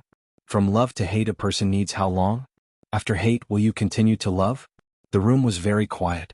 He turned off almost all the electrical appliances and the doors and windows were closed. But his watch was on the bedside table. The sound of the mechanical gears was infinitely amplified in his ears. It was like a big gear in a big processing plant making an unpleasant sound. It felt like someone was stuck in the gears. The gears kept turning and the person was crushed into a bloody mess, screaming in pain. He didn't understand why he would think of such a scene. Just as he said to Ouyang Sheng, his work and life were greatly affected because of that incident. He had to think about how to make Yi Er laugh almost every day. Human nature was not like this, but it had to be like this. He didn't know how much he loved her, but he knew that she hated him. Now, he was like a person standing outside a large gear, feeling like someone was going to push him in. That bloody and mangled appearance was really disgusting. He started to hate himself. "I hate myself now." Southern Family Garden Zhou Li was applying her makeup in front of the mirror. Yuan Shichang stood behind her and held her shoulder. "Xiaoli, there's hope." His words were full of emotion and relief. The family Ouyang servants released some shocking news. Your daughter caught Jiang Zhao in bed and even hit the Ouyang Yen. Her face was so swollen that she still hasn't gone to work. It's not surprising that no one knows about Ouyang Sheng's nephew, but have you thought about it? If this matter gets out, Jiang Zhao will be forced to divorce. Moreover, if he gets involved with the family Ouyang who has a background in the casino, Jiang Zhao's future will be affected. I don't have to be too afraid of him. Yuan Shichang was very excited as he described it vividly, but Zhou Li was already having a variety of expressions. Caught in bed? You're saying that Jiang Zhao has another woman behind Yi Er's back? You don't know, right? Why would your daughter tell you about this? She doesn't even treat you as her mother. Zhou Li's heart was filled with bitterness. She wanted Yi Er to get a divorce, but when she heard Yuan Shichang say that Jiang Zhao had an affair, she felt sad for Yi Er. Before she could apply the lotion on her face, she stood up, picked up a fur coat in her bag and got ready to go out. Where are you going? Zhou Li had already reached the entrance and changed into her favorite high heels. They were a magic weapon that could add points to her temperament. I'm going to Ninth Mansion. It's the middle of the night. Yuan Shichang was very unhappy. Don't tell me you're going to see Yun Hongwei? Don't think too much. Just as Jiang Zhao was tossing and turning, unable to fall asleep, he received a text message from Yi Er. Jiang Zhao, don't do those things to me in the future. Give each other some freedom and let me liberate myself, okay? If you don't let me forget about that matter and rush to be with me again, it won't do either of us any good. I'll always be bothered and can't let it go. Actually, I really want to let it go, but I need time. Jiang Zhao looked at the text message and saw what she said. Actually, I really want to let it go too. Actually, she wanted to let it go too, but she couldn't. Okay, from tomorrow onwards, I won't interfere with you anymore. Do whatever you want to do no matter what. I'll wait for you to come back. Jiang Zhao sent this text message, deleted it and changed it. It took him nearly half an hour. He wanted to be strong and domineering. He wanted to say that he wouldn't allow it. But when it came to things like standing, it was never clear. He was the one in the wrong now. He had no position or right. What he needed was to give her time and beg for her forgiveness. The doorbell downstairs rang continuously. Yi Er knew that her father would open the door, but she still got out of bed. When Jiang Zhao heard Yi Er open the door, he also got out of bed. Yun Hongwei looked at Zhou Li at the door. His mouth opened, but he didn't say anything in the end. He let out a soft, trembling sigh. Mom? Jiang Zhao and Yi Er walked to the door together. Jiang Zhao spoke first. Mom, come in and have a seat. Yun Hongwei didn't say anything and made way for Zhou Li. The moment Zhou Li entered the door, she didn't even take off her high heels. She stood in the shoe-changing area, one hand gripping her bag tightly while the other was stretched out. She raised her head and slapped Jiang Zhao's face harshly. You're so shameless. Yi Er quickly grabbed Jiang Zhao, touched his face and shouted, Mom! Yi Er was a little angry. His mother knew that Jiang Zhao wouldn't fight back, but she still hit him so hard. Jiang Zhao was stunned. At the same time he saw the fire in Zhou Li's eyes and vaguely felt something. Yun Hongwei was shocked. He grabbed Zhou Li. Zhou Li! Zhou Li pushed Yun Hongwei away and glared at him. She roared fiercely, Yun Hongwei! You're useless. You didn't even leave money for your daughter when you went to jail. You couldn't afford to raise your daughter, so you made her work at a nightclub to earn money to run your lawsuit. She didn't divorce a man who was caught in bed with her. Isn't it all because of you? Because of you, this burden. Because of you, your daughter had to swallow her anger when she married a man. Because she had to rely on your position as her son-in-law to feed you. You caused your daughter to be so miserable. If it weren't for someone telling me that Jiang Zhao slept with Ouyang Yan, and this Yi ran over to make a fuss and even hit Ouyang Yan, I still wouldn't know about this. You'd still be living with them every day. Do you have a conscience? You're staying outside to eat and drink. Do you have a conscience? Can you eat and sleep? Jiang Zhao only felt a loud bang in his head. It was a loud bang that blew up his nerves. Yi hurriedly hugged Yun Hongwei, who was about to collapse, and cried out in grief, "Mom! Shut up. Jolie. Go away. You shut up." Jiang Zhao returned to his senses. He took a large step forward and used even more strength to support Yun Shicheng's body. Yun Hongwei felt like he couldn't breathe or breathe. His chest was blocked by a surging metallic stench that wanted to rush out like magma. The pain was so intense that he felt like his life was about to end. At this time he felt that the tears that flowed out of his eyes would definitely be bright red. He never thought that his existence would cause his daughter to live so bitterly. Yun Hongwei struggled to pry open Jiang Zhao's hands. Looking into his eyes were filled with pain that made him wish he was dead, but his voice was already weak. "Jiang Zhao, I'm begging you. Divorce Yi. I'm begging you." Fresh blood flowed from the corner of his mouth. Like a plum blossom blooming in winter, it dripped onto the bright and clean floor tiles of the shoe-changing area. The smell of blood suddenly filled the air, causing Yi to cry like a madman. This was the second time Yun Hongwei had been hospitalized after being released from prison. Both times it was due to excessive stimulation. However, Yi understood that there was only one person who could give her father this kind of stimulation. That person was her mother, Jolie. A person's unbearable heartache for another person was because they cared. Her father cared about her mother's every word. While those words added fuel to the fire of her past suffering, they also expressed her mother's serious contempt and disdain for her father. Her father cared about the pain she had suffered in the past. Catch the traitor in bed? There was no need to say anything else that hurt his self-esteem. This was enough to make a father grieve. No man could accept his own daughter being a prostitute, and the purpose of being a prostitute was to help him run a lawsuit. No matter how dignified a man was, he would still be suppressed by these words.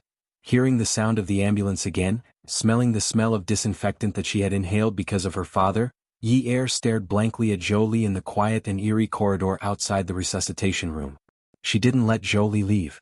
She let Jiang Zhao forcefully drag Jolie to the hospital. Yi pulled Jolie from Jiang Zhao's arms. Jiang Zhao held Yi's arm and said, "Yunyi, calm down, okay? Dad will be fine." Yi looked at Jiang Zhao and shook her head gently. "Ah Zhao, don't come over. I want to talk to my mom." Jiang Zhao let go of her hand.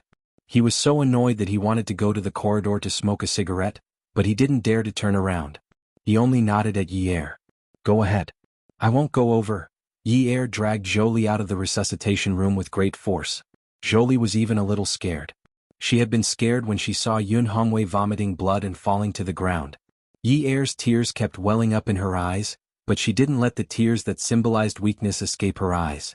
She looked into Jolie's eyes and saw the pain of struggling, but the corners of her lips curled up. "Mom, when Dad vomited blood, it must have been very nice to watch, right? It was so exciting, wasn't it? You must think that this was the most meticulous and soul-stirring performance you've ever seen in your life, right? A man who has loved you for so many years finally had his pride hurt by you. He was beaten so badly that he couldn't even raise his head. You must feel a great sense of accomplishment, right? Look, he's inside. There must be a lot of tubes inserted. It's all thanks to you." Jolie had never seen Yi like this. Yi had always been unreasonable since she was young, so she still respected her parents. At this moment she saw that Yi's eyes were filled with disgust for her. Those words were filled with deep disdain. Jolie suddenly felt that her heart was a little empty. Mom didn't do it on purpose. Mom heard about what happened to Jiang Zhao and got angry in a moment of anger. No matter how much resentment Jiang Zhao had in his heart, Jolie was still his mother-in-law. At a time like this he could only listen to Yi. Yi said to take Jolie to the hospital, so he did as he was told. Yi said to catch Jolie. He didn't allow her to leave, so he did as he was told. Ye didn't want him to go over and stand by her side, so he could only do as he was told. Awesome novel Songshu 566.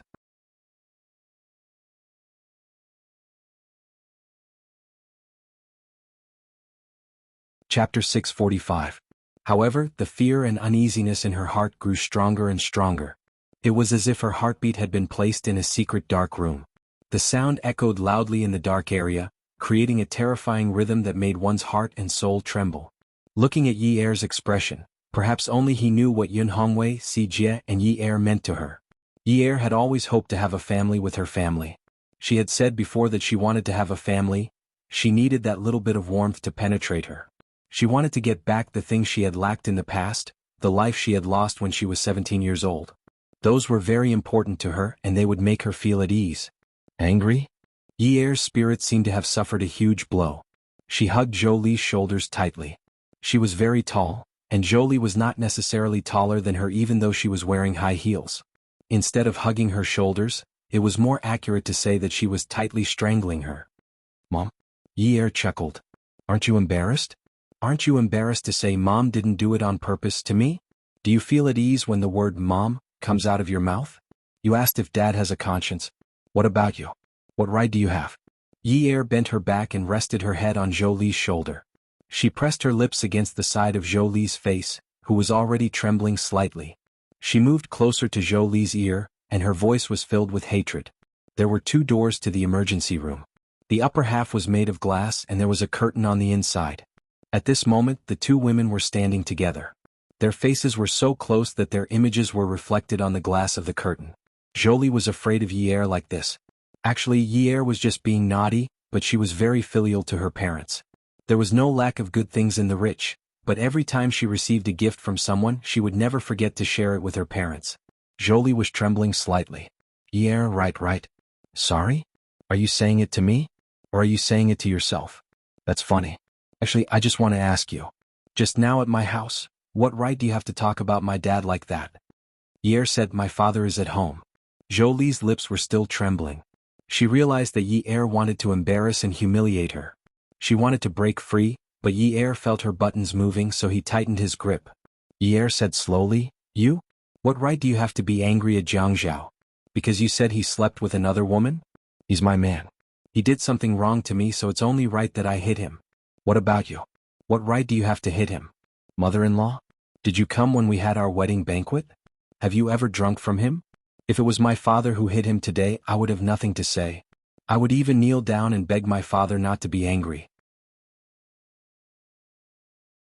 I hid it from him because I didn't want him to worry. But you, I don't think it's necessary. You don't have the right to hit Jianghu. You don't even have the right to call him shameless. Jianghu did everything that you should have done for me. You should be grateful to him. Grateful that he took me as a burden and didn't drag you down, right?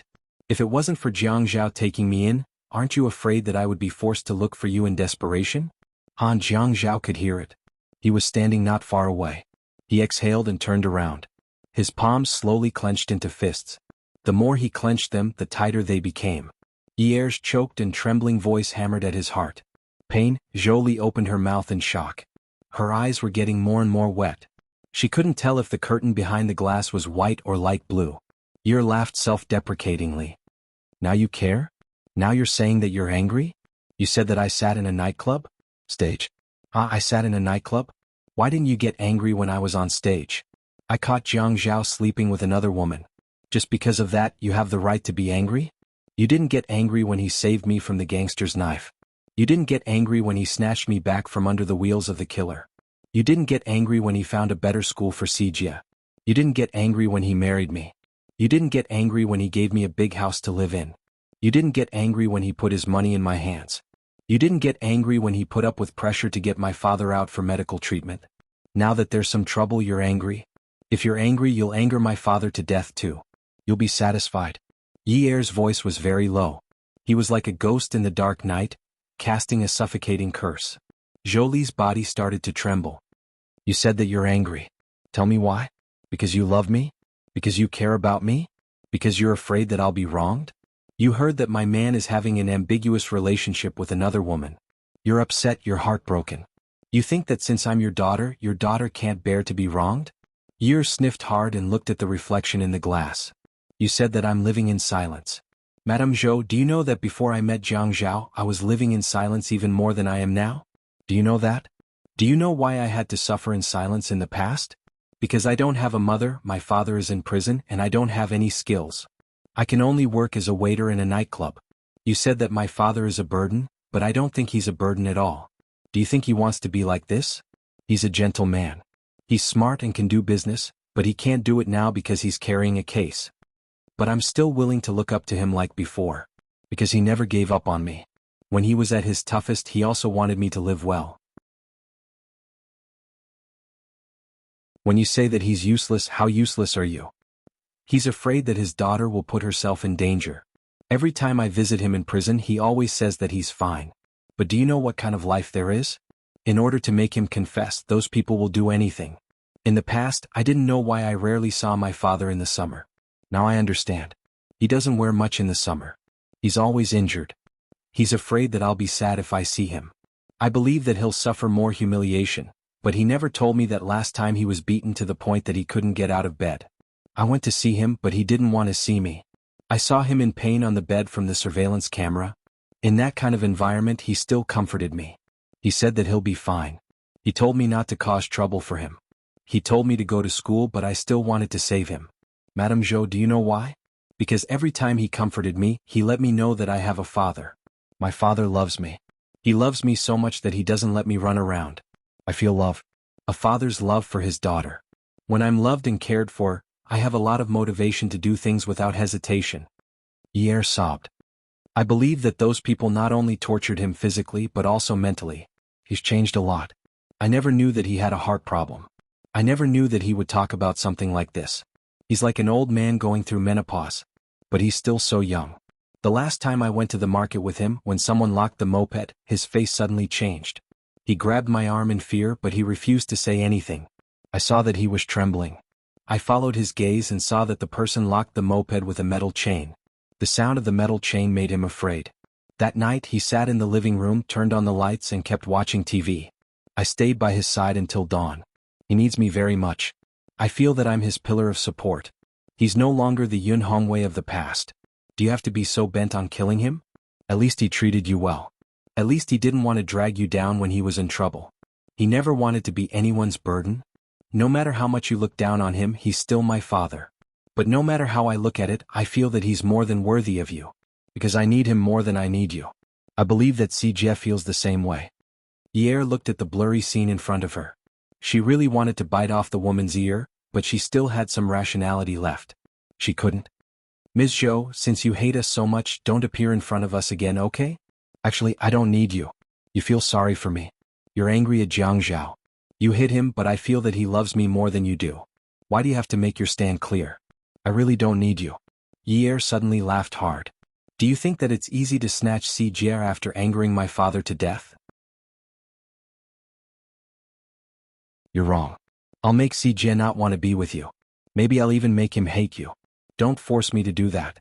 You know that I, his sister, am more important to him than you, his mother. Jolie covered her mouth. Her face was already full of tears. Ye smiled.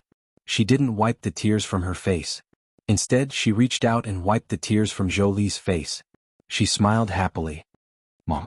She called out softly, don't cry. You're such a beautiful person. How many men's hearts will break when you cry? Look, you don't look much older than your daughter. If you cry too much, you'll have wrinkles on your face and you won't be beautiful anymore. Once you're not beautiful, men won't like you. If you're abandoned, even if my father wants to treat you like before, he won't have the ability to provide for you. What will you do? Take good care of yourself and keep fit. Make sure that your face doesn't change shape. Don't add wrinkles to it. Don't let it fade away. This was the first time Ye had used such vicious words since she met Jolie again. She didn't care about the other party's feelings. She sighed and looked up. God, if you think I'm unfilial, strike me with lightning when I leave the house later and kill me. Jolie immediately covered Ye's mouth. Ye, don't say that. Don't say that. Ye was still hugging Jolie. She slowly slapped her hand away. Don't worry. If I'm still alive tomorrow, it means that God agrees with what I said. Jianghu kept listening. He promised Ye that he wouldn't go over, but he didn't know how long Yi Er was going to say this. He didn't know if those words could hurt a woman like Zhou Li, but he knew that Yi Er's heart must be completely broken. Without asking for Yi Er's permission, Jiang Zhao went over and pried her hands off Zhou Li's shoulders. He pulled her into his arms. Yun Yi, after calling Yi Er's name, she felt her mouth dry. She opened her mouth and stroked Yi Er's back. After a while she said, "Go ahead and cry. If someone says no noise, I'll carry you to the rooftop and cry, okay?" Sob. Yi Er hugged Jiang Zhao's waist tightly. "I don't want to go to the rooftop. Sob, I want to stay here. I want to wait for the doctor to say that Dad is out of danger." Sob. Attention Hongcha 866.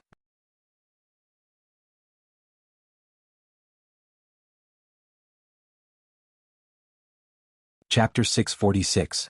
Alright, then you can cry here. If anyone dares to criticize you, I will use my power to suppress them. Let's see what they can do. Cry, cry. Yi Er sank deeper into Jiang Zhao's arms. Jiang Zhao stroked Yi Er's back. His gaze was as sharp as a knife. He looked at Zhou Li.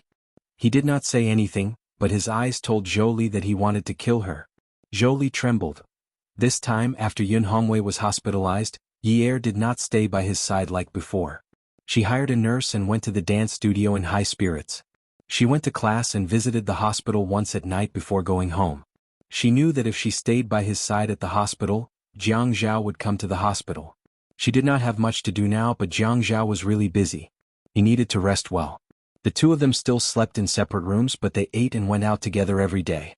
Before they went to bed at night, they said good night to each other. Jiang Zhao felt that as long as they did not get a divorce, their days would be peaceful and would get better. Unknowingly, it was already mid-February. Yi Er and Jiang Zhao did not return to Jianghu district to officiate their wedding. Jiang Zhao did not insist on it either. It was not the right time to bring it up. Yi Er's dance studio was opened. Her work had not been sorted out yet, so she had to do a lot of things by herself. Especially when it came to finance, she had to come up with a lot of packages.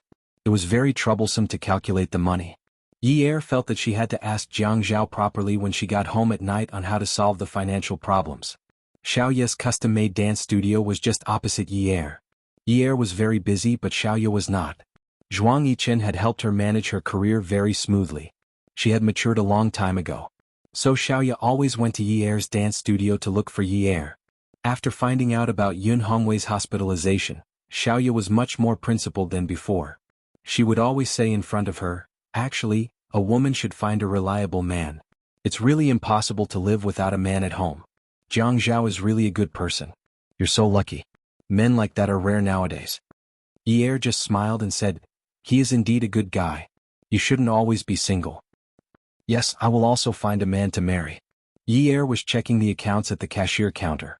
She had been talking to Xiaoye with her head lowered. At this moment, she looked up in surprise. "Oh, you changed your mind pretty quickly. A few months ago, you said that you didn't want to get married. Seeing you women who have husbands so happy, I'm also envious." "Ah," Yi Er laughed. Then she suddenly sighed and said, "Sigh, every family has its own difficulties." She didn't think that Jiang Zhao was bad, but that incident was still a knot in her heart. She could forbid anyone from talking about him and despising him, but she couldn't bring herself to not mind it, even though she really wanted to forget that memory. Apply for a card. When Yi Er came back to her senses, there was a woman in front of her. She hadn't seen this woman in a long time. The finger marks on her face had disappeared. Yi Er didn't tell Xiaoye about this before. After all, it was something that would hurt her reputation. So Xiaoye smiled and said, "Business is really good." Yi Er didn't respond. She just looked at Ouyang Yan. Ouyang Yan smiled gently and said, "What's the matter? You're open for business but you don't dare to do it?" Xiaoye could hear the hostility in her words. She felt that something was wrong, but what was wrong? How can that be? Open for business means open for business. "Miss, why would you apply for a card?" Xiaoye didn't regard herself as an outsider and helped Yi Er drum up business. Yi Er wanted to stop her, but it was too late. "An annual card. It's from the GB Standard." Ouyang Yin took out a credit card from her bag and handed it to Yi Er. Yi Er took a deep breath. With Xiaoye around, she didn't want to make things ugly with Ouyang Yin. If word of this reached Zhuang Yichen's ears, all men would lose face. "Pull the card and get Ouyang Yin to sign it." Ouyang Yin signed it and handed it to Yi Er. Yi Er took the cash register and compared it with the signature. When she saw the two words, her expression changed. It was actually Jiang Zhao's card. They were still in contact? The cash register in her hand was already crumpled, but she still handed it to Ouyang Yen. Ouyang Yen looked at Yi Er provocatively and revealed a victorious smile. Before Jiang Zhao got off work, he received a call from the Qin family urging him to go back to the Qin family mansion after work. He tidied up the things on the table and called Yi Er, telling her that he would pick her up for dinner at the Qin family mansion. Yi Er said that she wanted to go to the hospital to accompany her father, but she refused. Jiang Zhao said that he would get someone to send food over later. Yi Er agreed. These few months Jiang Zhao had been very tense and tired. He could guess why she was going back to the Qin family mansion, so he prepared for the worst. The atmosphere in the Qin family mansion wasn't tense. During dinner, everyone was happy and harmonious. Qin Fian and Zhuo Hao were both there, but there were only Qin Rongfang, Qin Fian, Zhuo Hao and Jiang Zhao who had just returned home. Zhao Zhao, you must be tired out during this period of time, right? Qin Rongfang ate in small bites. Firstly, he was a scholar, and secondly, he was old and had a slow appetite. Jiang Zhao glanced at Qin Fian and Zhuo Hao and guessed the atmosphere. Grandpa, you're worried. It's been good. Has your father-in-law woken up? Not yet, Jiang Zhao said honestly. Okay, take good care of him. Qin Rongfang had a small appetite. After a while, he stopped picking up his chopsticks and drank his after-dinner tea. Jiang Zhao, Qin Fian, and Zhuo Hao buried their heads in their food and didn't say anything. There's one good thing about having a big family. There are many brothers and sisters and we can take care of each other. It's very good. I'm also very gratified. Our family is different from the other wealthy families. As Qin Rongfang sipped his tea, he looked at his three grandsons who were eating with their heads lowered and began to murmur to himself. The other wealthy families have different surnames such as direct grandson, eldest grandson, inner surname and outer surname. Our family doesn't have that. I treat everyone the same. In the future, none of my grandchildren will be short. Qin Rongfang's hair and eyebrows were all silver. At this time, his hair shone like snow under the light. His eyes held a loving smile, but his three grandchildren didn't raise their heads to look at him. He sighed softly. There's nothing I can't figure out. After living for so long, all my children and grandchildren are considered talents. Although Fian is often angry to the point of blowing his beard and glaring, but he's actually more mature. Qin Fian knew that when his grandfather said this comparison, what he was most dissatisfied with was his sexual orientation. Zhao Zhao and Hao Hao are also very filial to me. They're not worse than their own grandfather. I'm actually gratified. There aren't many grandfathers who can be as comfortable as me. Fian doesn't need to say anything. She's obedient and sensible. It's just that she's too soft-hearted. I'm worried that she'll be taken advantage of when she grows up. Jiang Zhao finally felt his heart getting heavier and heavier. Qin Rongfang had always been like this. The bigger the matter, the more he would downplay it. He would definitely make others feel like their hearts were being bitten by dogs and wolves before he would talk about serious matters. Qin Fian raised his head to look at Jiang Zhao. He winked at him and then deliberately pushed his glasses up to avoid Qin Rongfang's discerning eyes. Jiang Zhao looked at Zhuo Hao again. Zhuo Hao smiled. The three of them buried their heads in the delicious food again. Sai, the one I'm most worried about is Feiyu. When I die, the three of you will be wearing the same pair of pants. You still have to take care of your sister. Don't just let the three of you play secretly and let others bully her. Here we go again, the three of them said in unison. Qin Fian sat next to Qin Rongfang. He stood up and took the kettle to refill Qin Rongfang's tea. Then he put down the kettle and patted Qin Rongfang's shoulder. He sat down and said, Grandfather, don't worry. I'll definitely take good care of Feiyu. I'll protect her by my side and be an old maid for life. Qin Rongfang couldn't hold it in any longer. Every time this happened, Qin Fian would always be the first to jump out and ruin the atmosphere. It wasn't easy for him to create such emotions. He slapped Qin Fian's hand away and said, Get lost. Don't think that your sister will end up like you. Actually, the three of them all knew that the person they were going to judge today was Jiang Zhao. So Zhuo Hao rushed to say, Grandfather, tomorrow I'll introduce an officer to Feiyu. You can become a great-grandfather earlier, okay?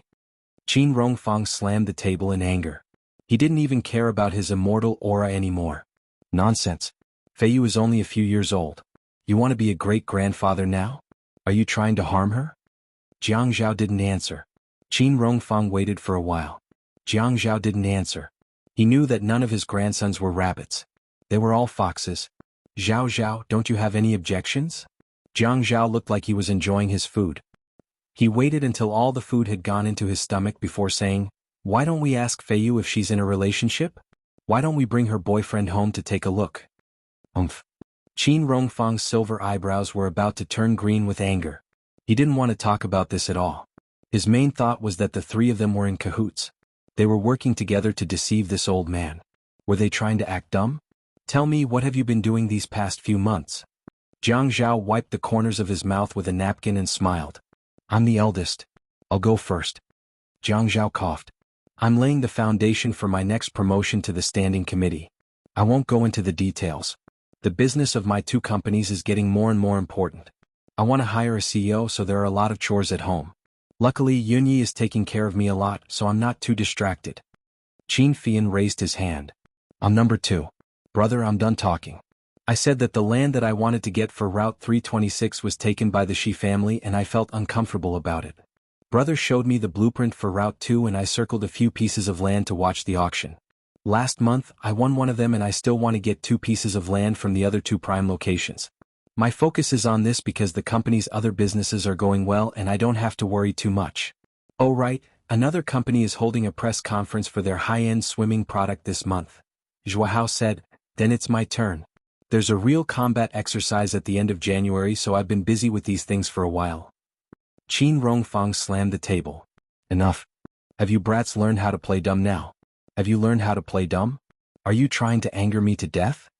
Jiang Zhao said with a smile, "Grandpa, we want you to live for 1,000 years. Am I an old monster?" After Qin Rongfang finished speaking, he snorted. "Jiang Zhao, how do you explain the family Ouyang incident? Grandpa already knows, so there's no need to explain, right?" Jiang Zhao took a sip of his after-dinner tea. Qin Rongfang's angry expression changed and he said seriously, "Have you ever thought about the position of the Qin family when you worked together to destroy the family Ouyang? What did the Qin family of Haiqing rely on to be the number 1 family in Haiqing? The Qin family is not like Shi Jintian in the underworld. Not only did he rely on his power, he relied on his benevolence. I've been the chairman of the Chamber of Commerce for so many years. Every year, I've said that all the major families and companies should support each other and advance and retreat together. At least the Qin family's image to the outside world is positive. But soon there will be rumors in Haiqing that the Qin family wants to be the only big family and can't tolerate the family Ouyang. That's why they destroyed the family Ouyang." Qin Fian pushed his glasses up his nose. "Grandpa, you can't blame us for this. You're the older generation, so it's not convenient for you to take action. We don't have any friendship with Ouyang Shen." Ad. Songshu 566.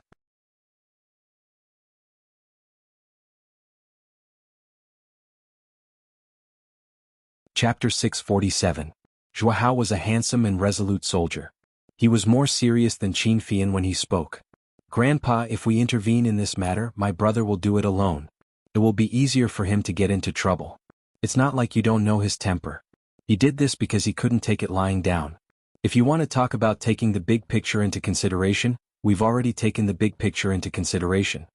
Jiang Zhao was the last to speak this time. He looked at Qin Rongfang's reproachful eyes and said, "Grandpa, if you want to blame someone, you can only blame me. It has nothing to do with Fian and Haozi. Because of that matter, my life has been completely messed up. I should have gone back to Jiang district to officiate the wedding, but I didn't go back. The family isn't peaceful and I can't even devote myself to work. Ouyang Xing went to the building to threaten me. Actually, after being threatened by him, I thought about the situation in Haiqing and tolerated it if I could. The problem was that I couldn't tolerate the series of things that happened after that." Qin Rongfang knew that the situation was irreversible. In the past few months, the family Ouyang had encountered major problems one after another. There were product quality issues, illegal buildings being demolished, financial deficits being reported in advance, share prices plummeting, capital chain problems, workers going on strike, and recently, even the project with the Zhuo family had problems. The family Ouyang couldn't get a loan, and Ouyang Yu couldn't use his connections to help Ouyang Jian get a loan. They couldn't continue working with the Zhuo family. The termination of the contract was considered a breach of contract, but when something happened when the project was about to end, the Zhuo family was the one who benefited. The outside world couldn't see anything fishy, but he knew his grandson's roundabout methods and methods. "You're a man. What can't you tolerate? Didn't I ask you to marry Ouyang Yen before the divorce? Then wouldn't it be better to avoid trouble? Grandpa, is it possible to solve this matter by avoiding unnecessary trouble? Must you ruin Ouyang Sheng's reputation, and then the matter between you and that girl from the Yun family will be resolved. Even if it can't be resolved, I have to do this. Jiang Zhao's tone was calm at first, but it became more and more unyielding. He seemed to have forgotten that he was talking to an extremely prestigious elder. Qin Rongfang patted his chest. I'm so angry. Qin Fian reached out and patted Qin Rongfang's back. He knew that his grandfather was exaggerating a little, so he did the same. The action of patting the back was big and light, so it was useless. Grandpa, it's not that I want to criticize you, but being the chairman of the Chamber of Commerce is indeed a good thing. Can't you just sit there with your back straight and not feel guilty? Now, someone is saying that the Qin family is having a family Ouyang? Did anyone say that I was taking revenge? No one said that, so why are you so anxious? Seeing that Qin Rongfang was so anxious, Qin Fian smiled and continued, besides, we are your grandsons. What kind of deep friendship do you have with Ouyang Sheng? You have a good relationship with the Shi family, so when Unwu stole the land I wanted, I didn't even spare a fart. That's different, isn't it? Qin Rongfang glared at Qin Fian. Stop patting, it's worse than scratching an itch. Qin Fian raised his hand. Fine, I'm sorry, Grandpa. Zhao, where it's possible to make mistakes, let it go. Let it go? Give him a chance to come back from the dead and retaliate? Jiang Zhao chuckled lightly. Grandpa, I never thought of letting it go. Qin Fian recklessly interjected, Grandpa, I'll support brother to the end. Why don't you go abroad to relax? What the eye doesn't see, the heart doesn't grieve over. Zhuahao agreed. Grandpa, why don't you pick a place with better scenery to relax? You bunch of stinks. Kid. I've already said so much and you still don't know how to repent. Grandpa, I don't think I've done anything wrong, so I don't want to change. Jiang Zhao leaned back. His voice was light, but his gaze was firm.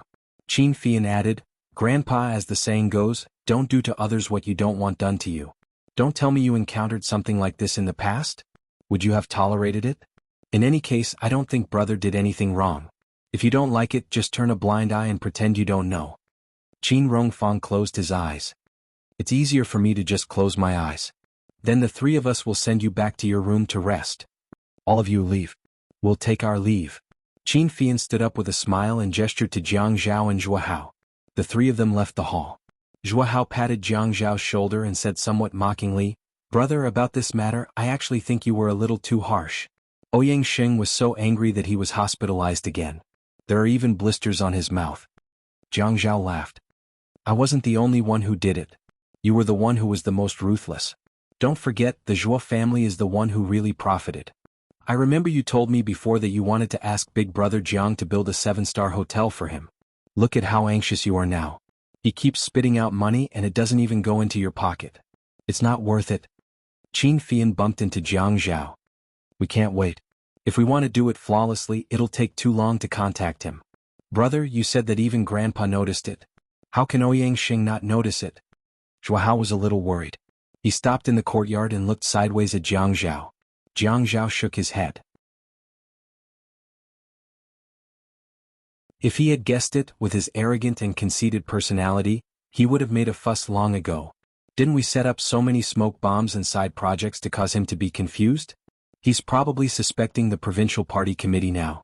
Moreover, Dad acquiesced to this matter and covered for me, so Ouyang Sheng can't be that sensitive. Qin Fian pushed up his glasses and laughed. At critical times, Grandpa is not as forthright as uncle-in-law. As soon as Qin Fian finished speaking, something hit him in the back. Before he could turn around, Qin Rongfang walked over quickly. Little bastard, how dare you speak ill of me behind my back? Qin Fian took a step to hide behind Jiang Zhao. Qin Rongfang pointed at his nose and scolded, If you don't give birth to a child of the Qin family by next year, I won't strip you naked. You'll be hung at Haiqing's toll booth for public display. Jiang Zhao had heard Qin Rongfang say this more than once. He held the old man's shoulder and suggested in a friendly manner, Grandpa, why don't I help you contact the art school's teachers and say that they'll let Fian's body be a model for the students and charge them some money? Who knows, maybe they can even make a fortune. Maybe people from other places will come because of your reputation. Qin Fian pretended to be angry and said, Brother, brothers are used to betray others, aren't they? Qin Rongfang didn't continue this topic. Zhao Zhao Ouyang Xing isn't easy to deal with. If he finds out that you're messing with him behind his back, his connections aren't to be trifled with. I know things are almost done. This time Ouyang Xing is under investigation. Once the bank connection is cut, it'll be difficult for him to even think about it. Ouyang Xing just moved his company to another city before the new year. Ouyang Hai has no one who can really help him. Qin Rongfang sighed. Ask that girl from the Yun family to come over often for dinner. I'll ask Qin Zhen to persuade her another day. It'll be easier for women to talk when they're together. Okay. The next day Qingming Festival. Jiang Zhao left the house early. The radio kept talking about Qingming Festival. She was thinking about what gift to buy for Yi Er that night. However, just as Yi Er picked up her bag and was about to leave, the doorbell rang. She opened the door and felt disgusted. What are you doing here? I'm looking for second brother. What's the matter? I'm pregnant. Yi Er tightened her grip on the handbag, feeling a little breathless. She hurriedly turned around to hide her expression from Ouyang Yan's eyes. She placed her handbag on the counter in the shoe-changing area, opened it and took out her makeup bag. She stood up straight and looked at the small mirror in her hand to reapply her eyebrows and lips. However, when she saw that her face in the mirror had gained some color, she thought about the credit card that belonged to Jiang Zhao on the cash register yesterday. She bit down on her heart, but she quickly calmed down on the surface. She casually took out her phone and dialed a number. She said gently, "Hello, hubby. Your mistress is waiting for you at home. Do you want to book a couple's private room? It's so hard to book a table today." When Jiang Zhao received the call and heard Yi Er call him hubby, he was stunned and smiled like a happy child in front of Lu Cheng, who was still reporting work. However, what she said next made his expression turn colder and colder. He propped up his chin at Lu Cheng and gestured for him to leave. The woman's voice on the phone was still smiling like a spring breeze, but he could hear the stiffness in her voice. "You're going to be a father. Are you excited? Your mistress has brought you and her baby here to look for you." "Yunyi, what nonsense are you talking about?" "What mistress? She was fine this morning." "Ouyang Yan, isn't she your mistress?" "But a mother's status rises because of her son. I'm afraid she won't be your mistress soon. She'll be Mrs. Jiang, right? I have something to do today. I'm hanging up." Jiang Zhao's throat was on fire and he couldn't make a sound. When he took a sip of water and was about to speak, Yi Er had already hung up. When he called again, her phone was turned off. Yi Er hung up the phone and smiled at Ouyang Yan, who was standing at the door. "Oh, how should I address you? Mistress, miss? My husband will probably be back soon. Wait for him at the door." After packing up her bag, she realized that Ouyang Yan was still staring at her with a smile on her face. Her smile was like spring water, so gentle that it made one want to hold it in their hands and drink it into their stomach. The corners of her mouth were slightly curled up. She was the perfect example of a lady from a wealthy family. No one could find any flaws in her. This green TB*TCH had always been AB*TCH like a jasmine flower. Ouyang Yan wanted to enter the door, but Yi Er pushed her and closed the door. He stood at the door and glanced at Ouyang Yan, who staggered and leaned against the wall. He sneered and said, "Be careful. This house was under my name when I bought it. This is a single-story villa. The place you're standing now is my territory. You came to my house without my invitation. Are you trying to steal something?" "Steal?" Ouyang Yan slowly stood up straight and regained her composure. However, she suddenly smiled mockingly. "Do I need to?" "Yes, it's my nature." Yi Er brushed past Ouyang Yan. "I have something to do. You can wait here." Ouyang Yan didn't expect Yi Er to react so indifferently after finding out that she was pregnant. "Yinyi, is it fun for you to hold on to Jiang Zhao like this? Things have already come to this point. Don't you feel guilty for holding on to the title of Mrs. Jiang? Now that I'm pregnant with his child, what do you think?" Yi Er was about to walk to the elevator. She admitted that she was angry with Ouyang Yan. However, when she hit Ouyang Yan last time and Jiang Zhao was whipped, she knew that her impulsiveness had caused the Qin and Jiang families to be threatened by the Ouyang family. This time she wouldn't be so foolish. The elders of the two families didn't do anything to her. She didn't need to make them angry. Attention Hongcha 866.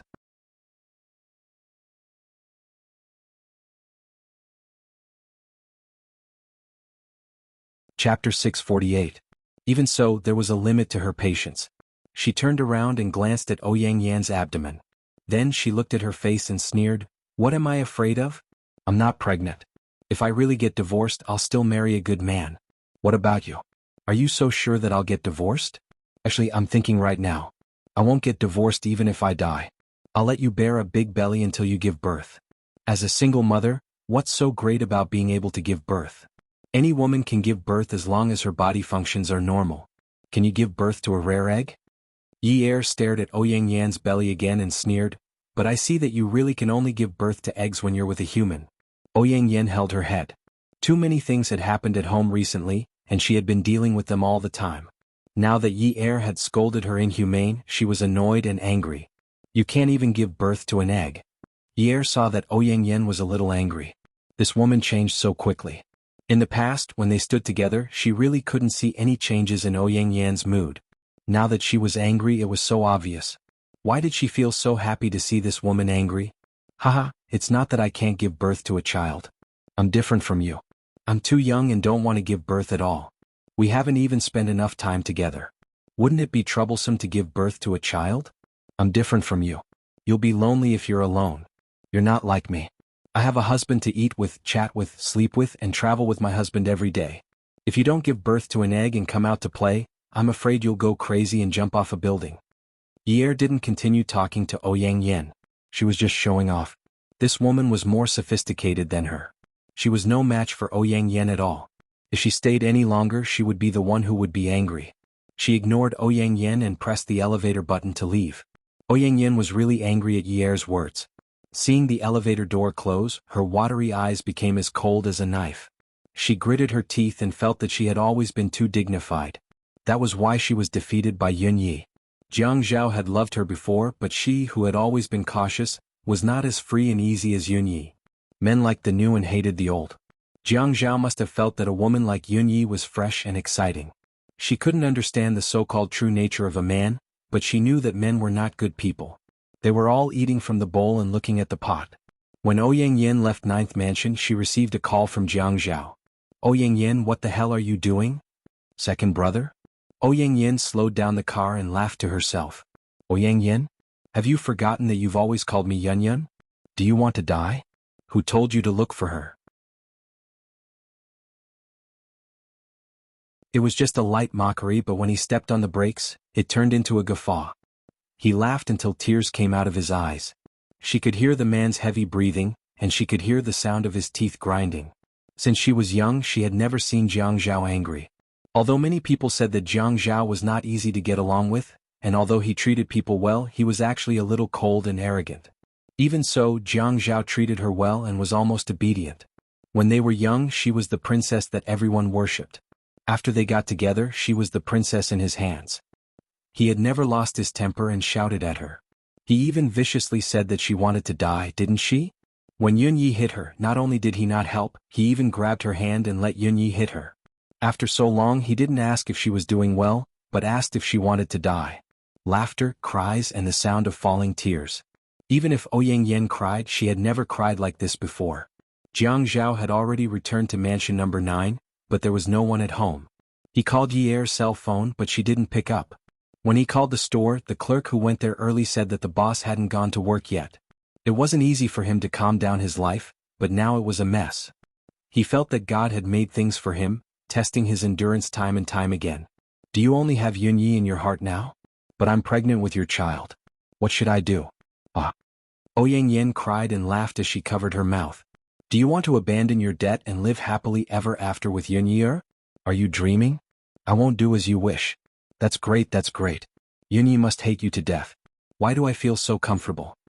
Ouyang Yan wanted to continue, but Jianghu hung up. Jianghu was worried that something would happen to Yi Er, but he wouldn't let anything happen to her.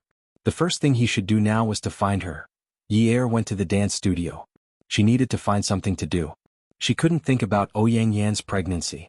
That provocative gaze flashed in front of her, and the dark brown horsewhip lashed out in the air, causing her heart to palpitate with fear reverberating in her ears.